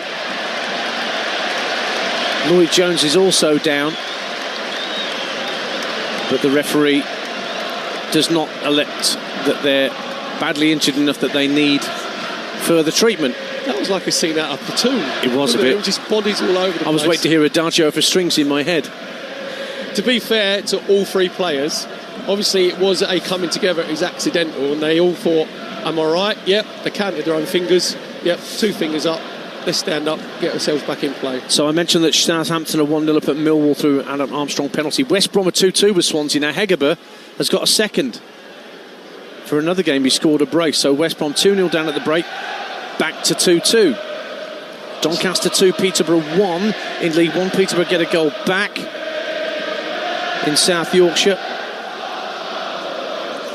Coventry thumped the ball downfield from the free kick. 2-1 50 minutes gone on Talksport 2. Kane Ramsey hooks the ball clear.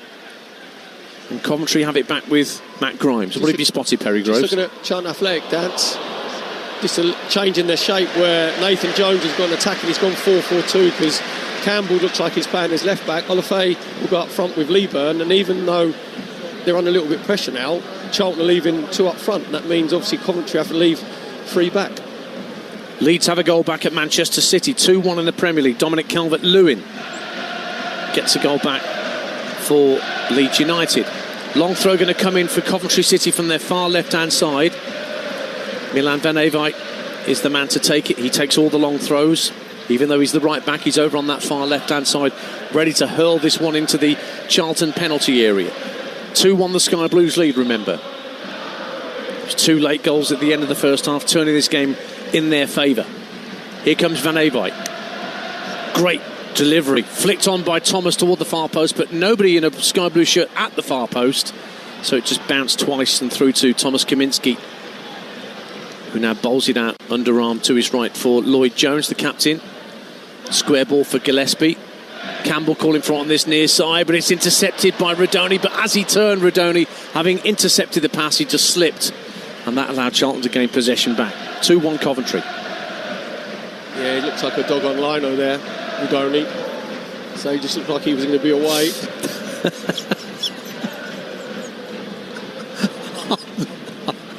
I've not heard that one. Dog on lino. He's got that image now. Every time it comes through Donny, you're going to have that image. Gives it back to Macaulay Gillespie. Long ball downfield. Alafe's offside as he brings the ball down. The flag went up as he brought it down out of the sky. And it'll be a free kick to Coventry midway point of their own half. It just shows you, though, that it's a different threat now from Charlton in this second half, because with Leeburn and Alafay up front, that means that Alafay can make runs. He just went a little bit too early. He's just got to make sure that he bends his run and he tacks the back of Thomas so he stays on side, because he's got natural pace. He doesn't have to go too early. Preston have equalised at Sheffield Wednesday. That's 2-2 at Hillsborough now in the Championship.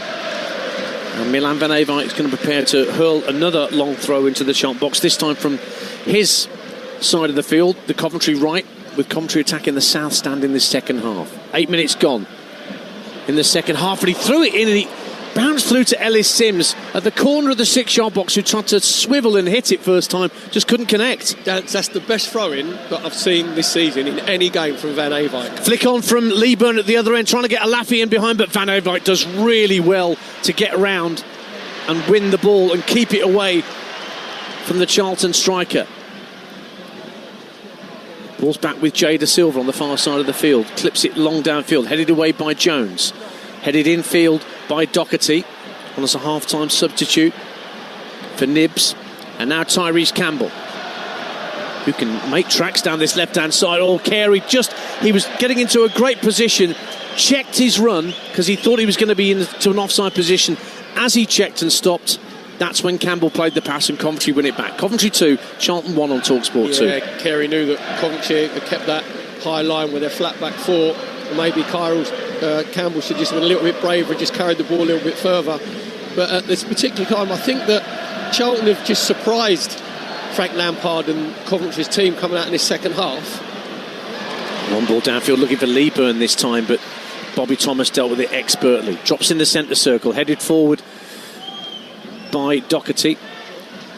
A little drop at the edge of the Coventry penalty area, and Thomas just hoofs it down the right-hand side. Will it stay in play? It's going to drift out for a Charlton throw. Northampton lead at Plymouth in League One. Tom Eaves. They haven't kept a clean sheet in 8, the Cobblers. If they do one today, then they will hand another defeat to Plymouth Argyle. And Tom Cleverley and Derek Adams, who's there now as a kind of director of football at Home Park. Ball's back in the Charlton penalty area. They trail by 2-1, having led 1-0 early in the piece here. Here is Ramsey back at right back after the changes made at the break. Connor Coventry sends the ball down the right-hand side for Bree. Bree tried to fire the ball early into the area. Well blocked out play for a throw by Liam Kitching. 2-1 Coventry. Yeah, it's good play from Charlton on that right-hand side. Ramsey just helping it down the touchline to James Bree. As I say, I think that Coventry a little bit spooked at the minute with the way that Charlton have come out. So they've gone 4-4-2, and even though Campbell is sort of playing as an orthodox left back in that 4-4-2 dance, in possession he's playing as a left wing back. He's basically as a left winger. So I think Nathan Jones has thought that his Charlton Athletic team are going to come and attack this second half. A reminder that Stoke lost at lunchtime at home to Hull, and Middlesbrough are still losing 1-0 at home to that very early Derby County goal. So as things stand, Coventry City are going 13 points clear. But here's Leeburn for Charlton, squaring it back to the edge of the area. Sonny Carey takes a touch and fires over the bar. Waste of a chance for Charlton to bring themselves level. Leeburn won the ball, right-hand corner of the penalty area. He had two options to his left. He had Carey and he had Olafe, and he chose Sonny Carey, who lifted his shot over the bar. Yeah, I think Leeburn just picked the wrong choice there in that right-hand side of the 18-yard box. Olafe is completely unmarked in the centre of the 18-yard box. If he rolls it across and he has a tap in with his right foot, he said he just puts it back to Sonny Carey, and even Sonny Carey should be hitting the target. He had plenty of time on the edge of the D, just smashes it over Rushworth's crossbar. Coventry coming forward down their left-hand side with Redoni. Early ball into the area. Mason Clark lays it back to Torp at the edge of the box. Can't get his shot away. Doherty was there to block. Comes out to Van Eyck, right-hand side. Campbell facing him up. Plays a 1-2 with Redoni, who's drifted back out to this right-hand side for Coventry. Redoni trying to twist and turn and get away from Doherty. Forced to go back to Thomas on halfway. Bumper crowd in again here at the CBS Arena. 31,141 here this afternoon. And most of them going home happy. There's a sizable contingent of, I would say, 3,000 Charlton fans away to our right. They were happy enough 15 minutes in. But it's 2-1 to Coventry if you're just tuning in to EFL Game Day live on Talksport 2. 57 minutes played. Another exclusive commentary coming up later in the Premier League. Spurs against Fulham, 8 o'clock on Talksport. With Sam Matterface and Stuart Pearce at the Tottenham Hotspur Stadium.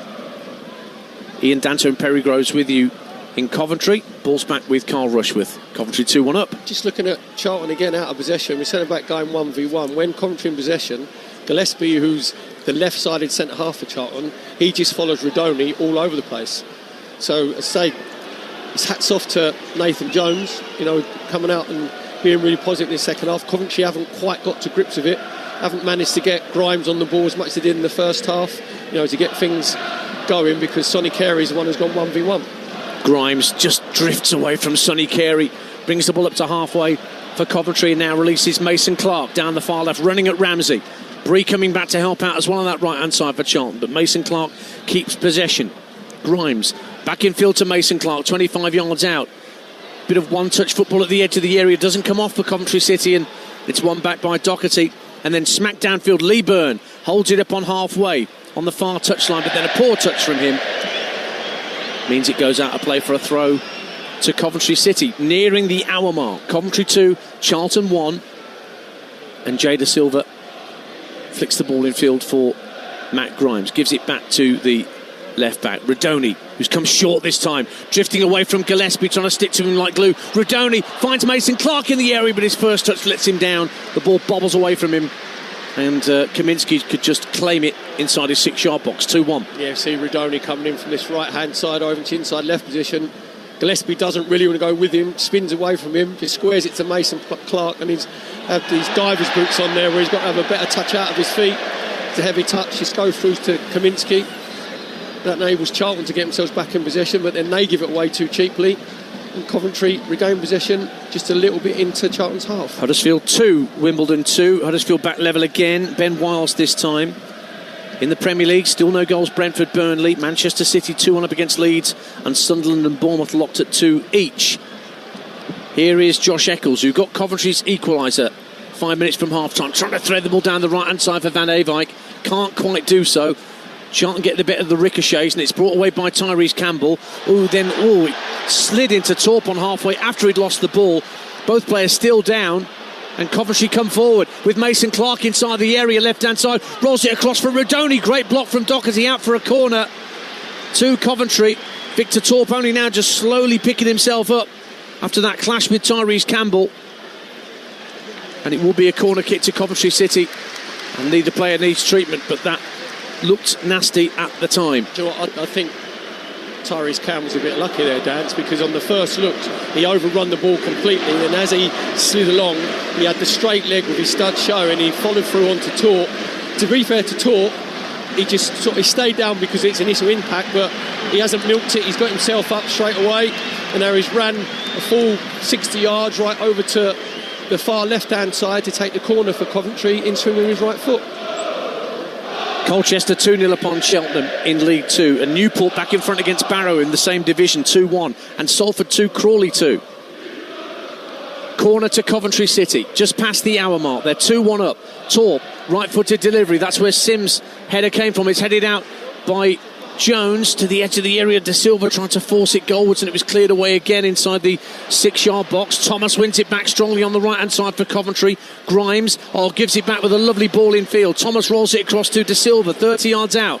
Now to the left-hand side, and Torp goes for the torpedo, but it's way over the crossbar, and it's a goal kick to Charlton. 2-1 to Coventry, 61 gone on Talksport 2. I think he just picked the wrong option. Coventry worked it really well from this right-hand side, just 1 and 2 touch. Came to De Silva on the edge of the 18-yard box, got it out to Torp. He got it onto his right foot, and Eccles made a really good run around the back of Charlton's defence. And what Torp should be doing is just sort of easing it to the far post. He tried to bend it inside Kaminski's top left-hand corner, hits it high, wide and handsome. Goal kick for Charlton. Walsall equalise against Bromley, fighting for top spot with Swindon. Daniel Carnu makes it 1-1 at the Bescott. That is the Deadman game. Every game between Walsall and Bromley in the EFL has been 2-2. Ooh, plenty of time for that still to happen. There's only been 2 games, both games last season. Oh. Exactly lies, damn lies and statistics. Sounded good though, didn't it? It did at first. I should have realised that was the reason why it was such a common result. So in the Championship, it's 2-1 here to Coventry. Just to remind you what's going on elsewhere in the 3 o'clocks. Derby still 1-0 up at Middlesbrough. That would mean that Coventry would extend their lead to 13 points at the top if things stay as they are. Southampton 1 up at Millwall. Norwich heading for their first home win of the season, 3-1 up against QPR. Sheffield Wednesday and Preston are 2-2. West Brom and Swansea also 2-2. And Blackburn still 1-0 up at Wrexham. And in the Premier League, Manchester City 2-1 up against Leeds. Sunderland and Bournemouth at 2-2. No goals, Brentford, Burnley. Charlton send a free kick downfield. Headed up in the air. Coventry try and get it to Redoni in the centre circle, but he's overrun the possession. Picked up by Tyrese Campbell. Change coming up for Coventry City. They're going to bring on Luke Wolfenden in a minute. Maybe there's a problem with one of the centre halves, I don't know. Or they're just maybe changing from a back 4 to a back 3. We'll soon see.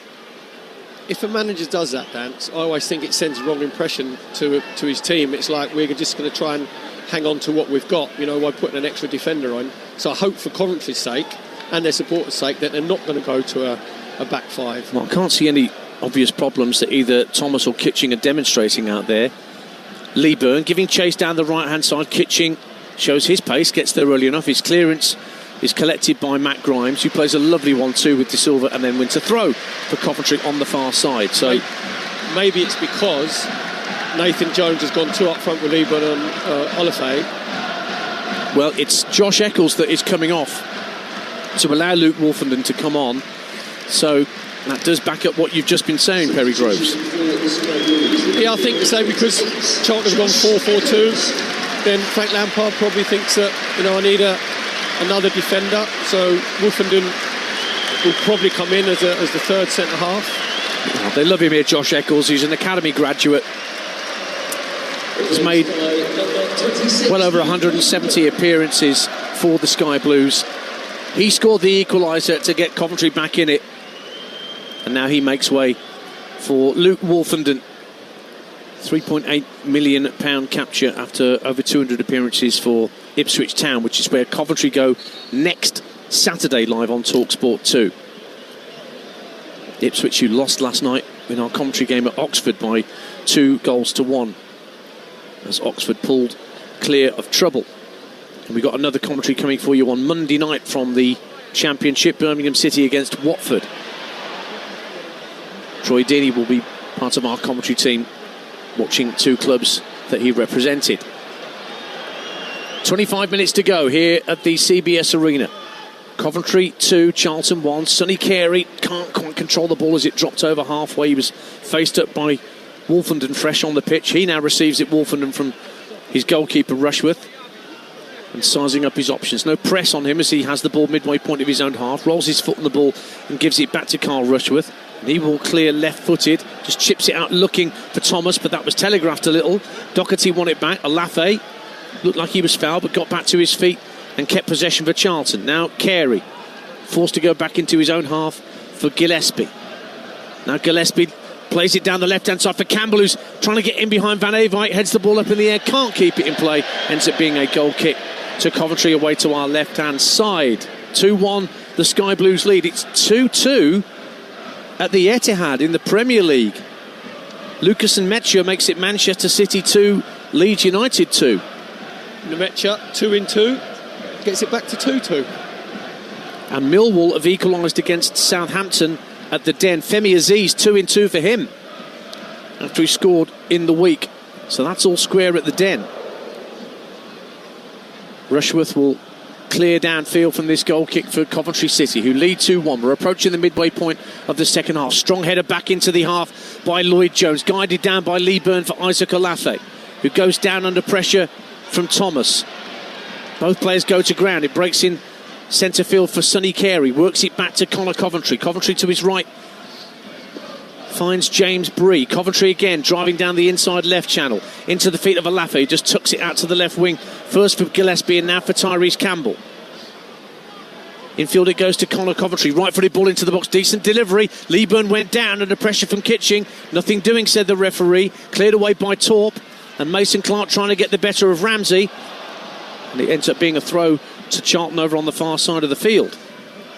Leyton Orient 3-0 up at Burton Albion now in League One. Azim Abdullahi gets the third for the O's. And Wimbledon back in front for a third time at Huddersfield. Huddersfield 2, Wimbledon 3, Ryan Johnson this time for the Dons. Bolton still 1-0 up at Luton, but they've had Xavier Simmons sent off. And Plymouth are down to 10 men as well against Northampton, who lead by 1-0. And Rotherham equalise against Wickham at the New York. Kean Spence. 2-1 here to Coventry, midway point of the second half. Milan Van Eyck charging down the right-hand side. Campbell, he's going to win that back quite easily because Van Eyck forgot where the ball was and just clips it infield inadvertently to give it back to Tyrese Campbell. Unless a little mole popped up and diverted the direction of the ball, because Van Eyck got the wrong side of Campbell, and all he's got to do is take a decent touch and just cut inwards on the diagonal and just, like as you said, takes it off the ball, toe pokes it away. There's barely a pitch in this country where a mole's going to pop up these days. Don't do bobbles or divots in the modern day pitches, you know that. Game day phone-in coming up at 5:15, 5:30 on Talksport with Jamie O'Hara and Jason Cundy. Cov fans, if it stays like this and you're 13 points up, why not ring and sing? Because Jason Cundy will always want to hear good things about Frank Lampard. 03717 22 33 4. And then as soon as the game day phone-in is done, they'll take you to the Tottenham Hotspur Stadium on Talksport for our exclusive 8 o'clock game, London Derby Spurs against Fulham. Ring up our show Sunday session tomorrow at about 4:30, because Sam Matterface always likes to hear good things about Frank Lampard as well. OK, well that's game day live from 2 o'clock after our bonus commentary at noon tomorrow on Talksport. Crystal Palace against Manchester United. Here come Coventry with Radoni, centre of the Charlton half, slides it into the left-hand side of the box for Torp, tries to pull it back across the face of goal. It's only half cleared by Charlton. Radoni has it again, has to lay it back into midfield for De Silva. Plays a short 1-2 with Grimes, and then De Silva finds Radoni again, trying to drift away from Doherty. Good defending by Greg Doherty at the edge of his own penalty areas. Radoni threatened to roll past him. Tyrese Campbell for Charlton. Just over 20 minutes to go. Looking to release Lee Byrne through the centre, but he's not going to be quick enough to catch up with that. It bounces through to the goalkeeper Rushworth, who bowls it out overarm for Coventry. And just looking at Radoni, Dance, we said about his first game since September, he's sort of gradually getting the marathon legs now, where you can tell that he's probably running on empty, and the last thing you want is a player of his quality, to get any sort of muscle strain or tightness in his muscles, because he's actually now playing as one of the three midfield players, because Coventry have gone a 5-3-2 where you've got Mason Clark has gone up front with Sims, obviously Wolfenden coming in the centre of the the back three. Plymouth 0, Northampton 2 at Home Park in League One, and in the same division Cardiff have doubled their lead against Mansfield. Yusuf Salek makes it Cardiff 2, Mansfield 0 in South Wales. Thomas for Coventry, looking to send Van Eyck away, but across comes Lloyd Jones and puts it out for a throw. 20 minutes to go on Talksport 2. Coventry keeping this 2-1 scoreline. I wouldn't say they're hanging on, Perry Groves, but the game is still there for Charlton to get something out of. Very much so, Dan. So I have to say that the jeopardy in this game is because the Charlton manager Nathan Jones has, tweaked his formation around. He's been really brave, put Alafe up front with Lee Byrne. That's made that Frank Lampard has made a decision to bring Wolford in as an extra centre half. So I actually thought that Coventry would dominate this second half like it did the last 20 minutes of first, but it hasn't panned out that way. It's been a lot more even than the first half. Sunderland 3, Bournemouth 2. Brian Brobby with a header putting Sunderland in front for the first time this afternoon at the Stadium of Light in the Premier League. Van Eyck's long throw into the Charlton box, headed away by Jones. Will drop midway point of the half where Wolfenden tries to head it forward for a teammate, but Charlton win it back, but Wolfenden very strongly in to deny Campbell. And then Bobby Thomas rolls it in from the right wing. Little layoff from Sims to find Rodoni. Wants to get the shot away. It's blocked by Jones. Comes out to De Silva, midway point of the Charlton half, and he sends it out to Mason Clark on the left-hand side. Chopping and changing from left to right foot. Thinking about the cross on his right. He gets to the left-hand corner of the box, working across the 18-yard line. Leaves it for Rodoni. Kitching flicks it left for De Silva. Now it's whipped in by Grimes, headed out by Campbell, straight to the edge of the area. Thomas and Rodoni getting a bit of a muddle. Neither of them get to it. And then Alafe is dispossessed. Torp gets it back. Torp goes for a drive and it's straight at Kaminski, who holds on to it. 72 minutes played. Coventry 2, Charlton 1. Yeah, a really good strike from Torp on his left foot. Just pick up the inside left position. Just trying to smash it across Kaminski, low down to his left. It's a good save from the goalkeeper. Sheffield Wednesday 2, Preston 3 now. Mads Frokja Jensen puts Preston in front for the first time at Hillsborough. Here comes Charlton trying to get themselves level. Miles Leaburn, right-hand side. Midway point of the half. Lays it back for Coventry. Hits it against Mason Clark. Neither of them knew where that went. It went straight up in the air and landed at the feet of Jack Rodoni. Now Torp drops his shoulder to get away from his man. Finds Van Eyck. First time ball for Rodoni. Still full of running. The returning Jack Rodoni down the right-hand side for Coventry. Now checks his run and will lay it back to Matt Grimes. Rodoni again. Back to his own half he goes for Thomas. Short pass into Torp, who lay it back to Grimes. Very neat football. Middlesbrough equalise against Derby. They needed that and Matt Targett has got it. Rare goal for him. Middlesbrough 1, Derby 1. So it won't be a 13-point lead. It'll only be a 12-point lead as things stand for Coventry. Just looking at Coventry here, Dan, just they need to get a little bit more control of this game. You've got Grimes just dropping a little bit deeper, obviously, because you've got Wolford in now in the middle of that 3 centre halves. So it's been a little bit too much to and fro from Frank Lampard's point of view. So he wants his Coventry team just to get a little bit more possession, see if they can calm the game down. Rodoni's trying to get himself on the ball because he's playing in midfield as one of those 3, but Charlton have just pushed their way further up the pitch because of the man-for-man tactics of Nathan Jones. They managed to push Coventry all the way back. Played forward by Connor Coventry, but Alafi knew he was really in a wildly offside position, so couldn't go for it. Swindon in front at Chesterfield in League 2, looking to consolidate their place at the top of the table with Walsall only drawing. This is your home of the EFL, Talksport 2. Just over 15 minutes to play. Rodoni for Coventry. Finds Van Eyck. Right-hand corner of the area. Jinks inside Campbell. Lays it into the area. It was unselfish. He could have gone for goal there. Tried not to. And Charlton won it back. Just a wrong decision again from Van Eyck. Cutting in from this right-hand side. Really good play from Jack Rodoni. Just easing the ball out to him.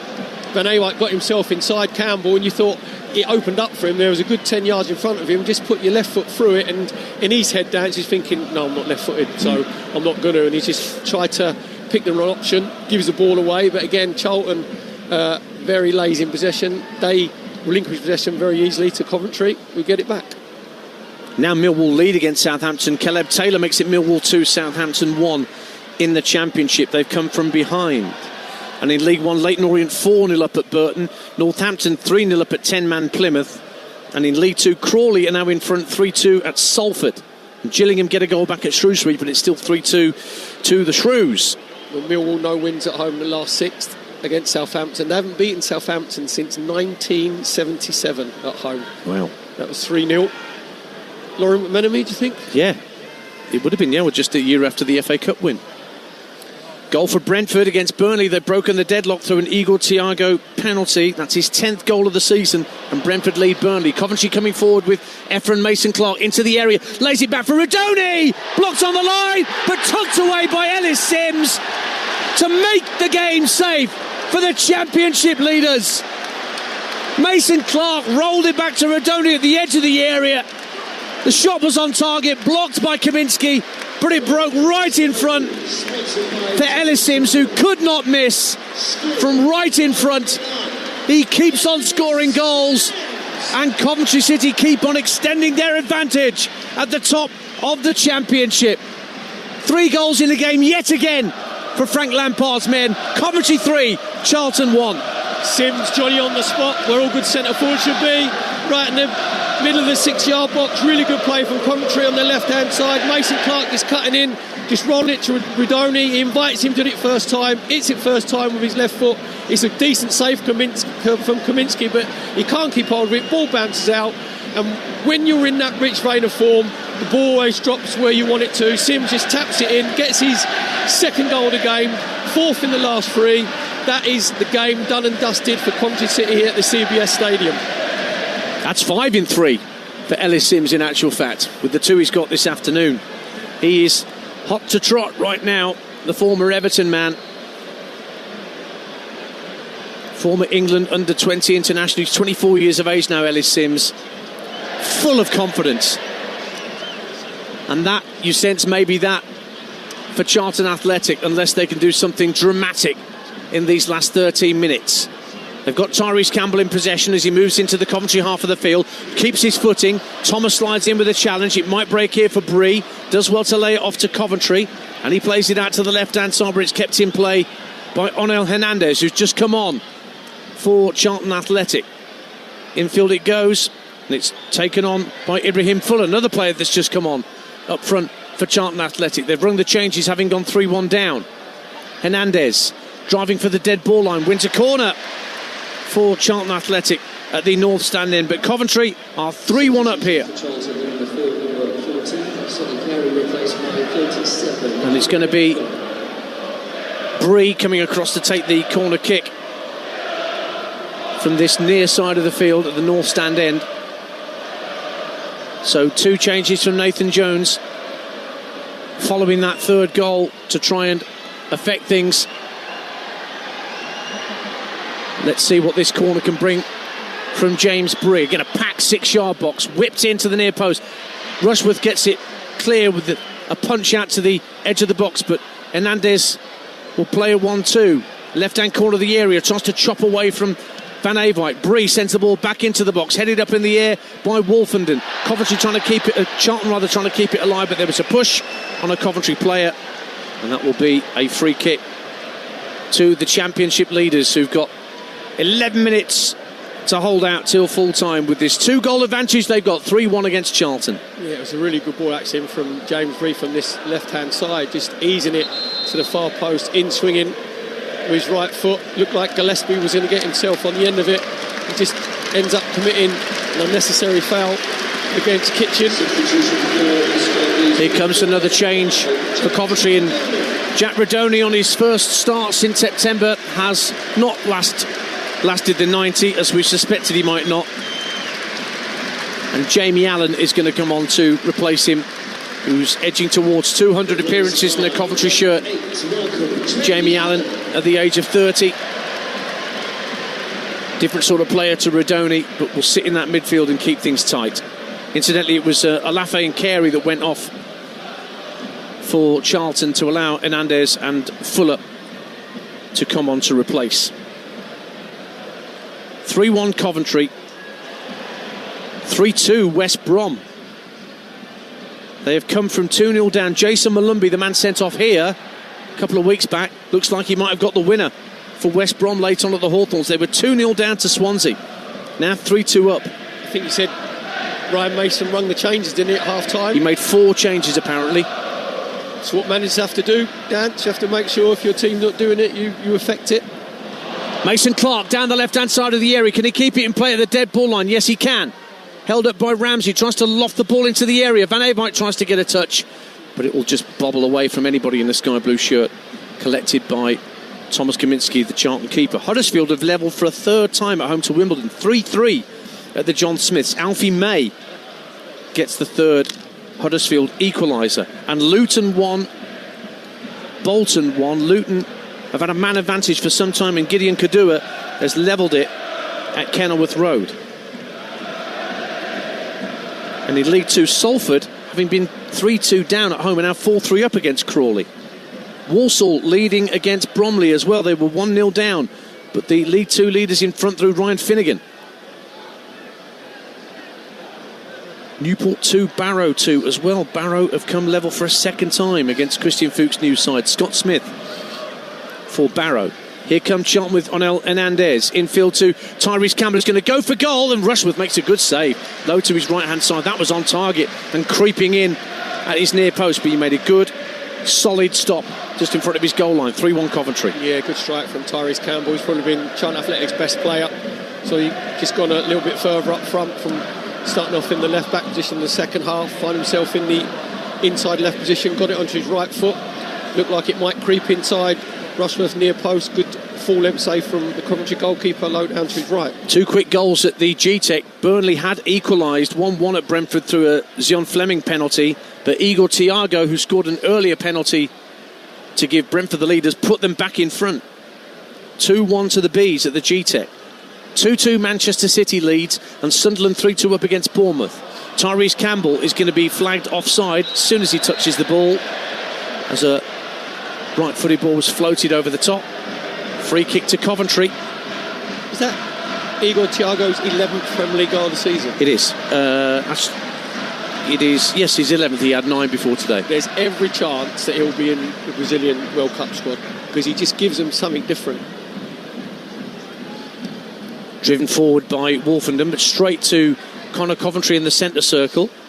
We've got 7 minutes of normal time remaining on Talksport 2. Fuller out to the right-hand side, and Bree, who tucks it back in field for Connor Coventry. Into the feet of Fuller again. Coventry rolls it into the feet of Kane Ramsey, right-hand side of the box. Lays it back to Fuller. Early ball into the 6-yard box, cleared away by Wolfenden. And Coventry will bring it further clear with Victor Torp. It's gliding towards the halfway line. Another excellent acquisition from Coventry City, Victor Torp, when he came in from Sarpsborg in January of last year. Credit Mark Robbins with that signing. They've got a good understanding in that midfield area, haven't they? Grimes drops deep and Torp just goes further forward. And here's Matt Grimes coming forward over the halfway line. Ball at his feet. Just checks his run now as he gets ahead of the centre circle. And the noise around here, the belief around this stadium. 6 minutes to go. They'll know the scoreline from Middlesbrough, but in fact it's just changed. Middlesbrough have just gone in front. Morgan Whittaker makes it Middlesbrough 2, Derby 1. They've come from behind. So it would mean that the lead would stay at 10 points for Coventry as things stand. Or Coventry feeling the pressure. Middlesbrough trying to claw them back. Southampton have clawed it back at Millwall 2-2. Finn Azaz gets an equaliser for Southampton, who were 1-0 down and 1-0 up and then 2-1 down. That always sounds like an Ed Sheeran song, doesn't it? Finn Azaz. Here's Thomas for Coventry. Lays it off to Victor Torp. 30 yards from goal. Checks onto his right. Gets to the edge of the D. Back heels it for Thomas. Hits the post with a right-footed shot, with Kaminski beaten, and it comes back out into play, and Charlton can bring it clear. That just shows you the fluidity of Coventry City's play. That's Thomas, who's the right side centre half, ends up in the inside left position with his right foot, just gets it out of his body. He tries to bend it inside Kaminski's far post down to his left, comes back off the far post. Sims is lurking, he thinks he might get a tap in. In the end, the ball ricochets to his right hand side. Coventry with a hair's breadth of going 4-1 up. Instead it's 3-1. Coventry now have 50 goals in 18 games. That's very nearly an average of 3 a game. Who thought going on countdown? Rachel Riley, beware. I don't think so. Brentford 3, Burnley 1. They've extended their league at the G-Tech. Have Brentford, and it's Dango Ouattara who's got it. Here's Onel Hernandez for Charlton. Jinking his way down the left-hand side of the box. Went to corner.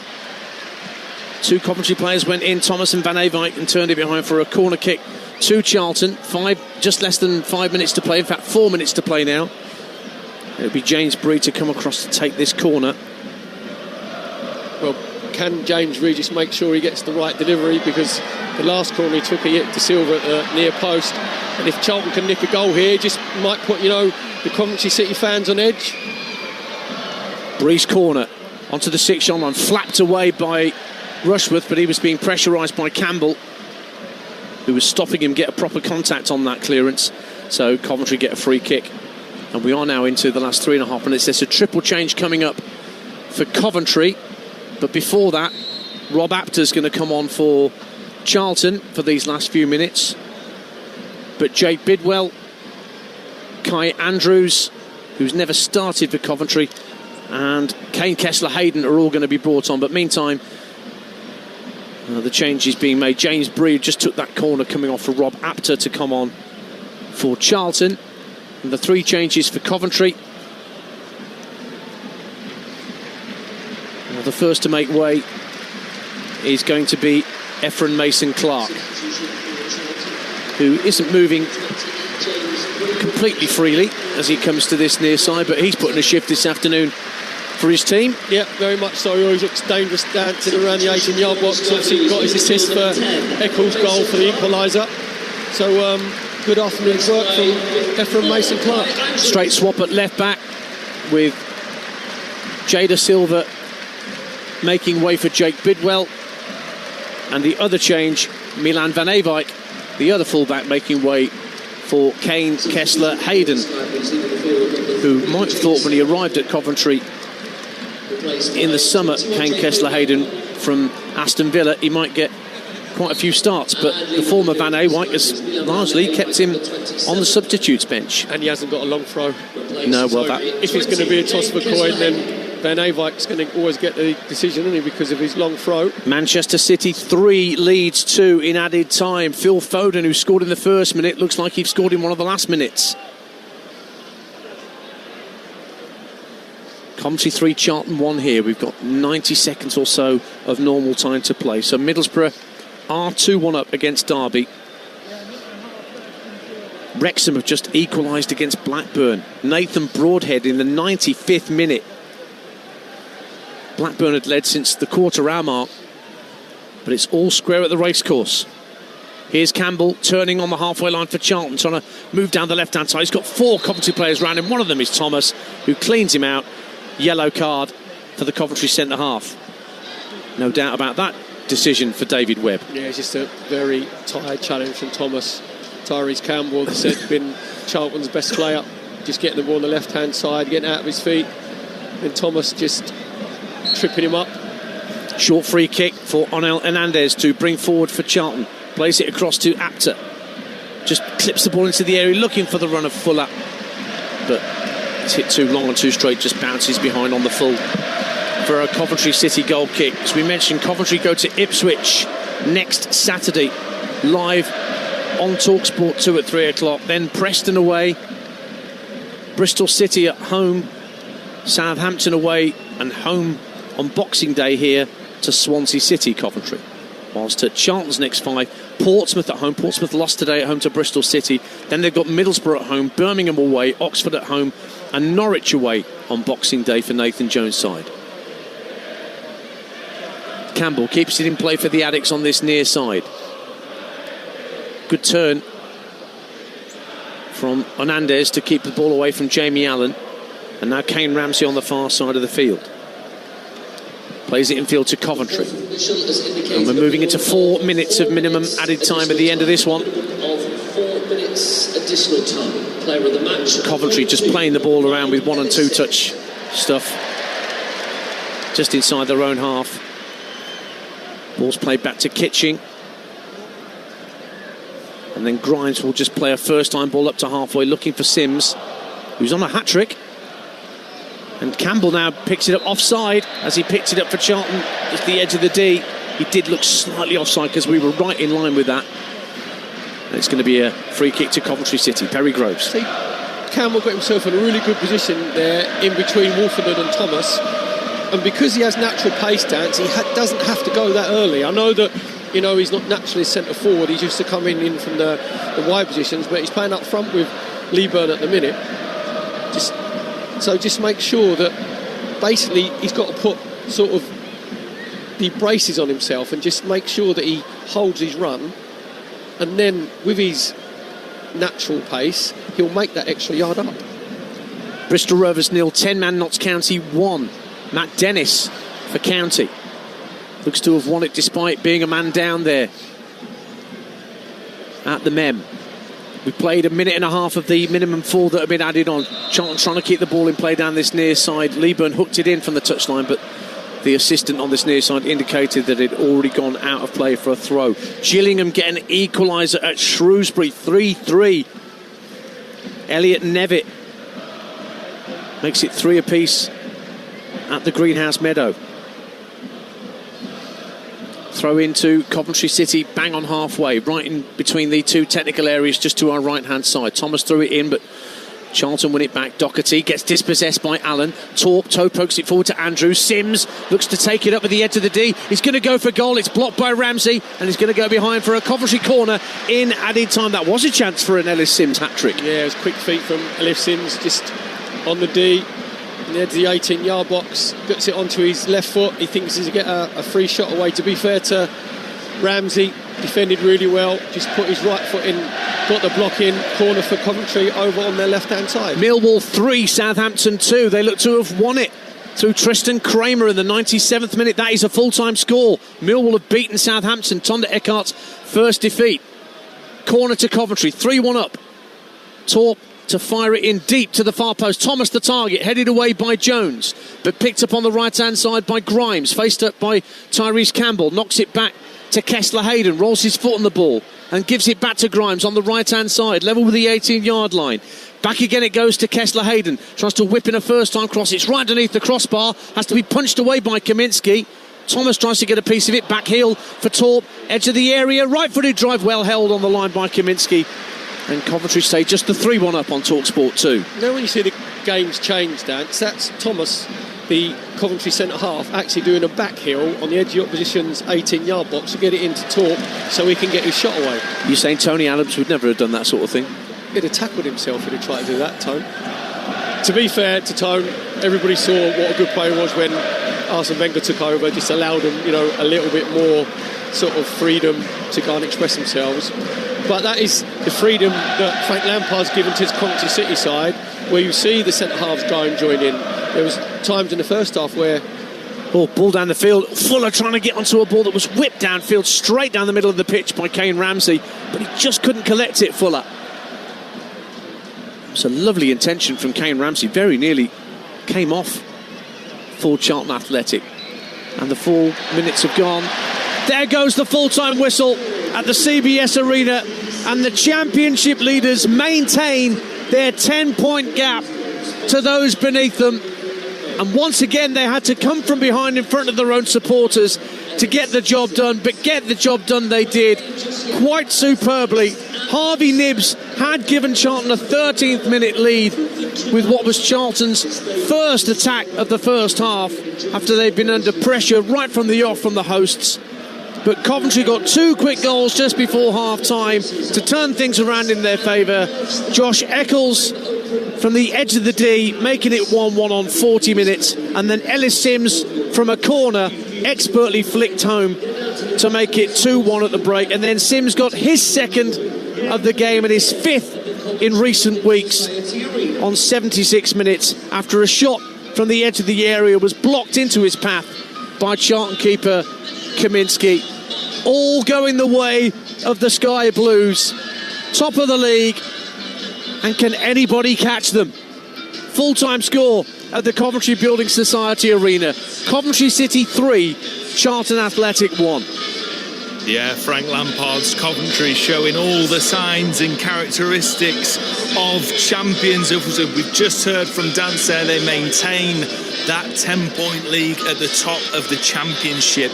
Perry Groves, can anything derail Coventry so much that they don't finish in those automatic promotion spots? Because as it stands, as you've been talking about, they're just showing that poise, that confidence oozing out of them that you would expect from champions-elect.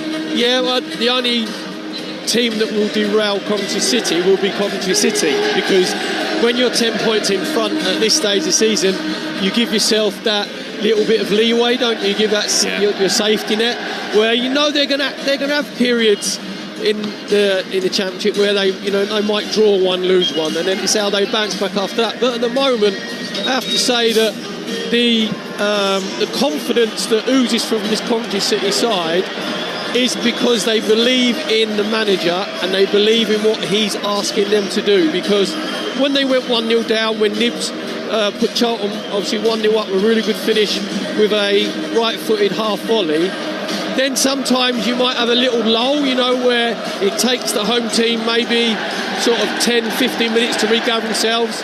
That didn't happen. They actually stepped it up. You could feel the positivity in the stadium. They stepped it up. Charlton started to sit a bit deeper, and then Eccles got Coventry back in it at 1-1. So really good finish from Eccles, where it started off with De Silva, little give and go, Mason Clark on the left-hand side, squared it to Eccles, got it out of his feet, bent it past Kaminsky low down to his left, and from then on, in the first half, it was all Coventry City. And then they go 2-1 up, really good header from Sims, brilliant corner from Talk from the left-hand side, in through with his left foot. Sims just gets his head on it, just flicks it on, uses the pace of the ball, and they go in 2-1 at half-time. And I thought that they would have gone and dominated the game, but to be fair to Charlton caused Coventry City problems in the second half. Well, I mean, look, listening to you there and having sort of seen what's gone on at the CBS Arena all season, actually, Coventry have just demonstrated, I think, what Alan Partridge would say, that bounce-back ability. They never look beaten, they don't look phased, and so, it's difficult at this point to see them knocked off their perch. But as for Charlton, Perry, I mean, I could hear the Cov fans singing Charlton get battered everywhere they go. And to be fair to them, over the last 3 games, that's absolutely true. They've conceded 11 goals in those 3 games. Are you concerned about Charlton getting dragged into a position they won't want to be in? No, I'm not actually. The reason being is because I think Nathan Jones will say that he was pleased with a lot of what Charlton did today, because going 2-1 at half-time against the league leader, you see all the Coventry players now just doing their, mandatory sort of walking lap of honour, thanking the fans that are still here. Frank Lampard leading them.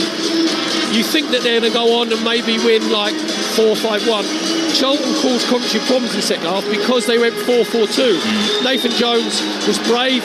He put Alafe up front with Lee Byrne, and without making Rushworth, sort of work too hard, they made Coventry think about it. And then Frank Lampard then reacted to that, where he brought Wolfenden on, so he went 3 centre halves to try and obviously combat that. And then Coventry gradually got themselves back in control of the game, and they finished it off. Mason Clark squared it to Ridoni. Ridoni then got the ball out of his feet, left-footed shot, really good save, Kaminsky, but he parries it out.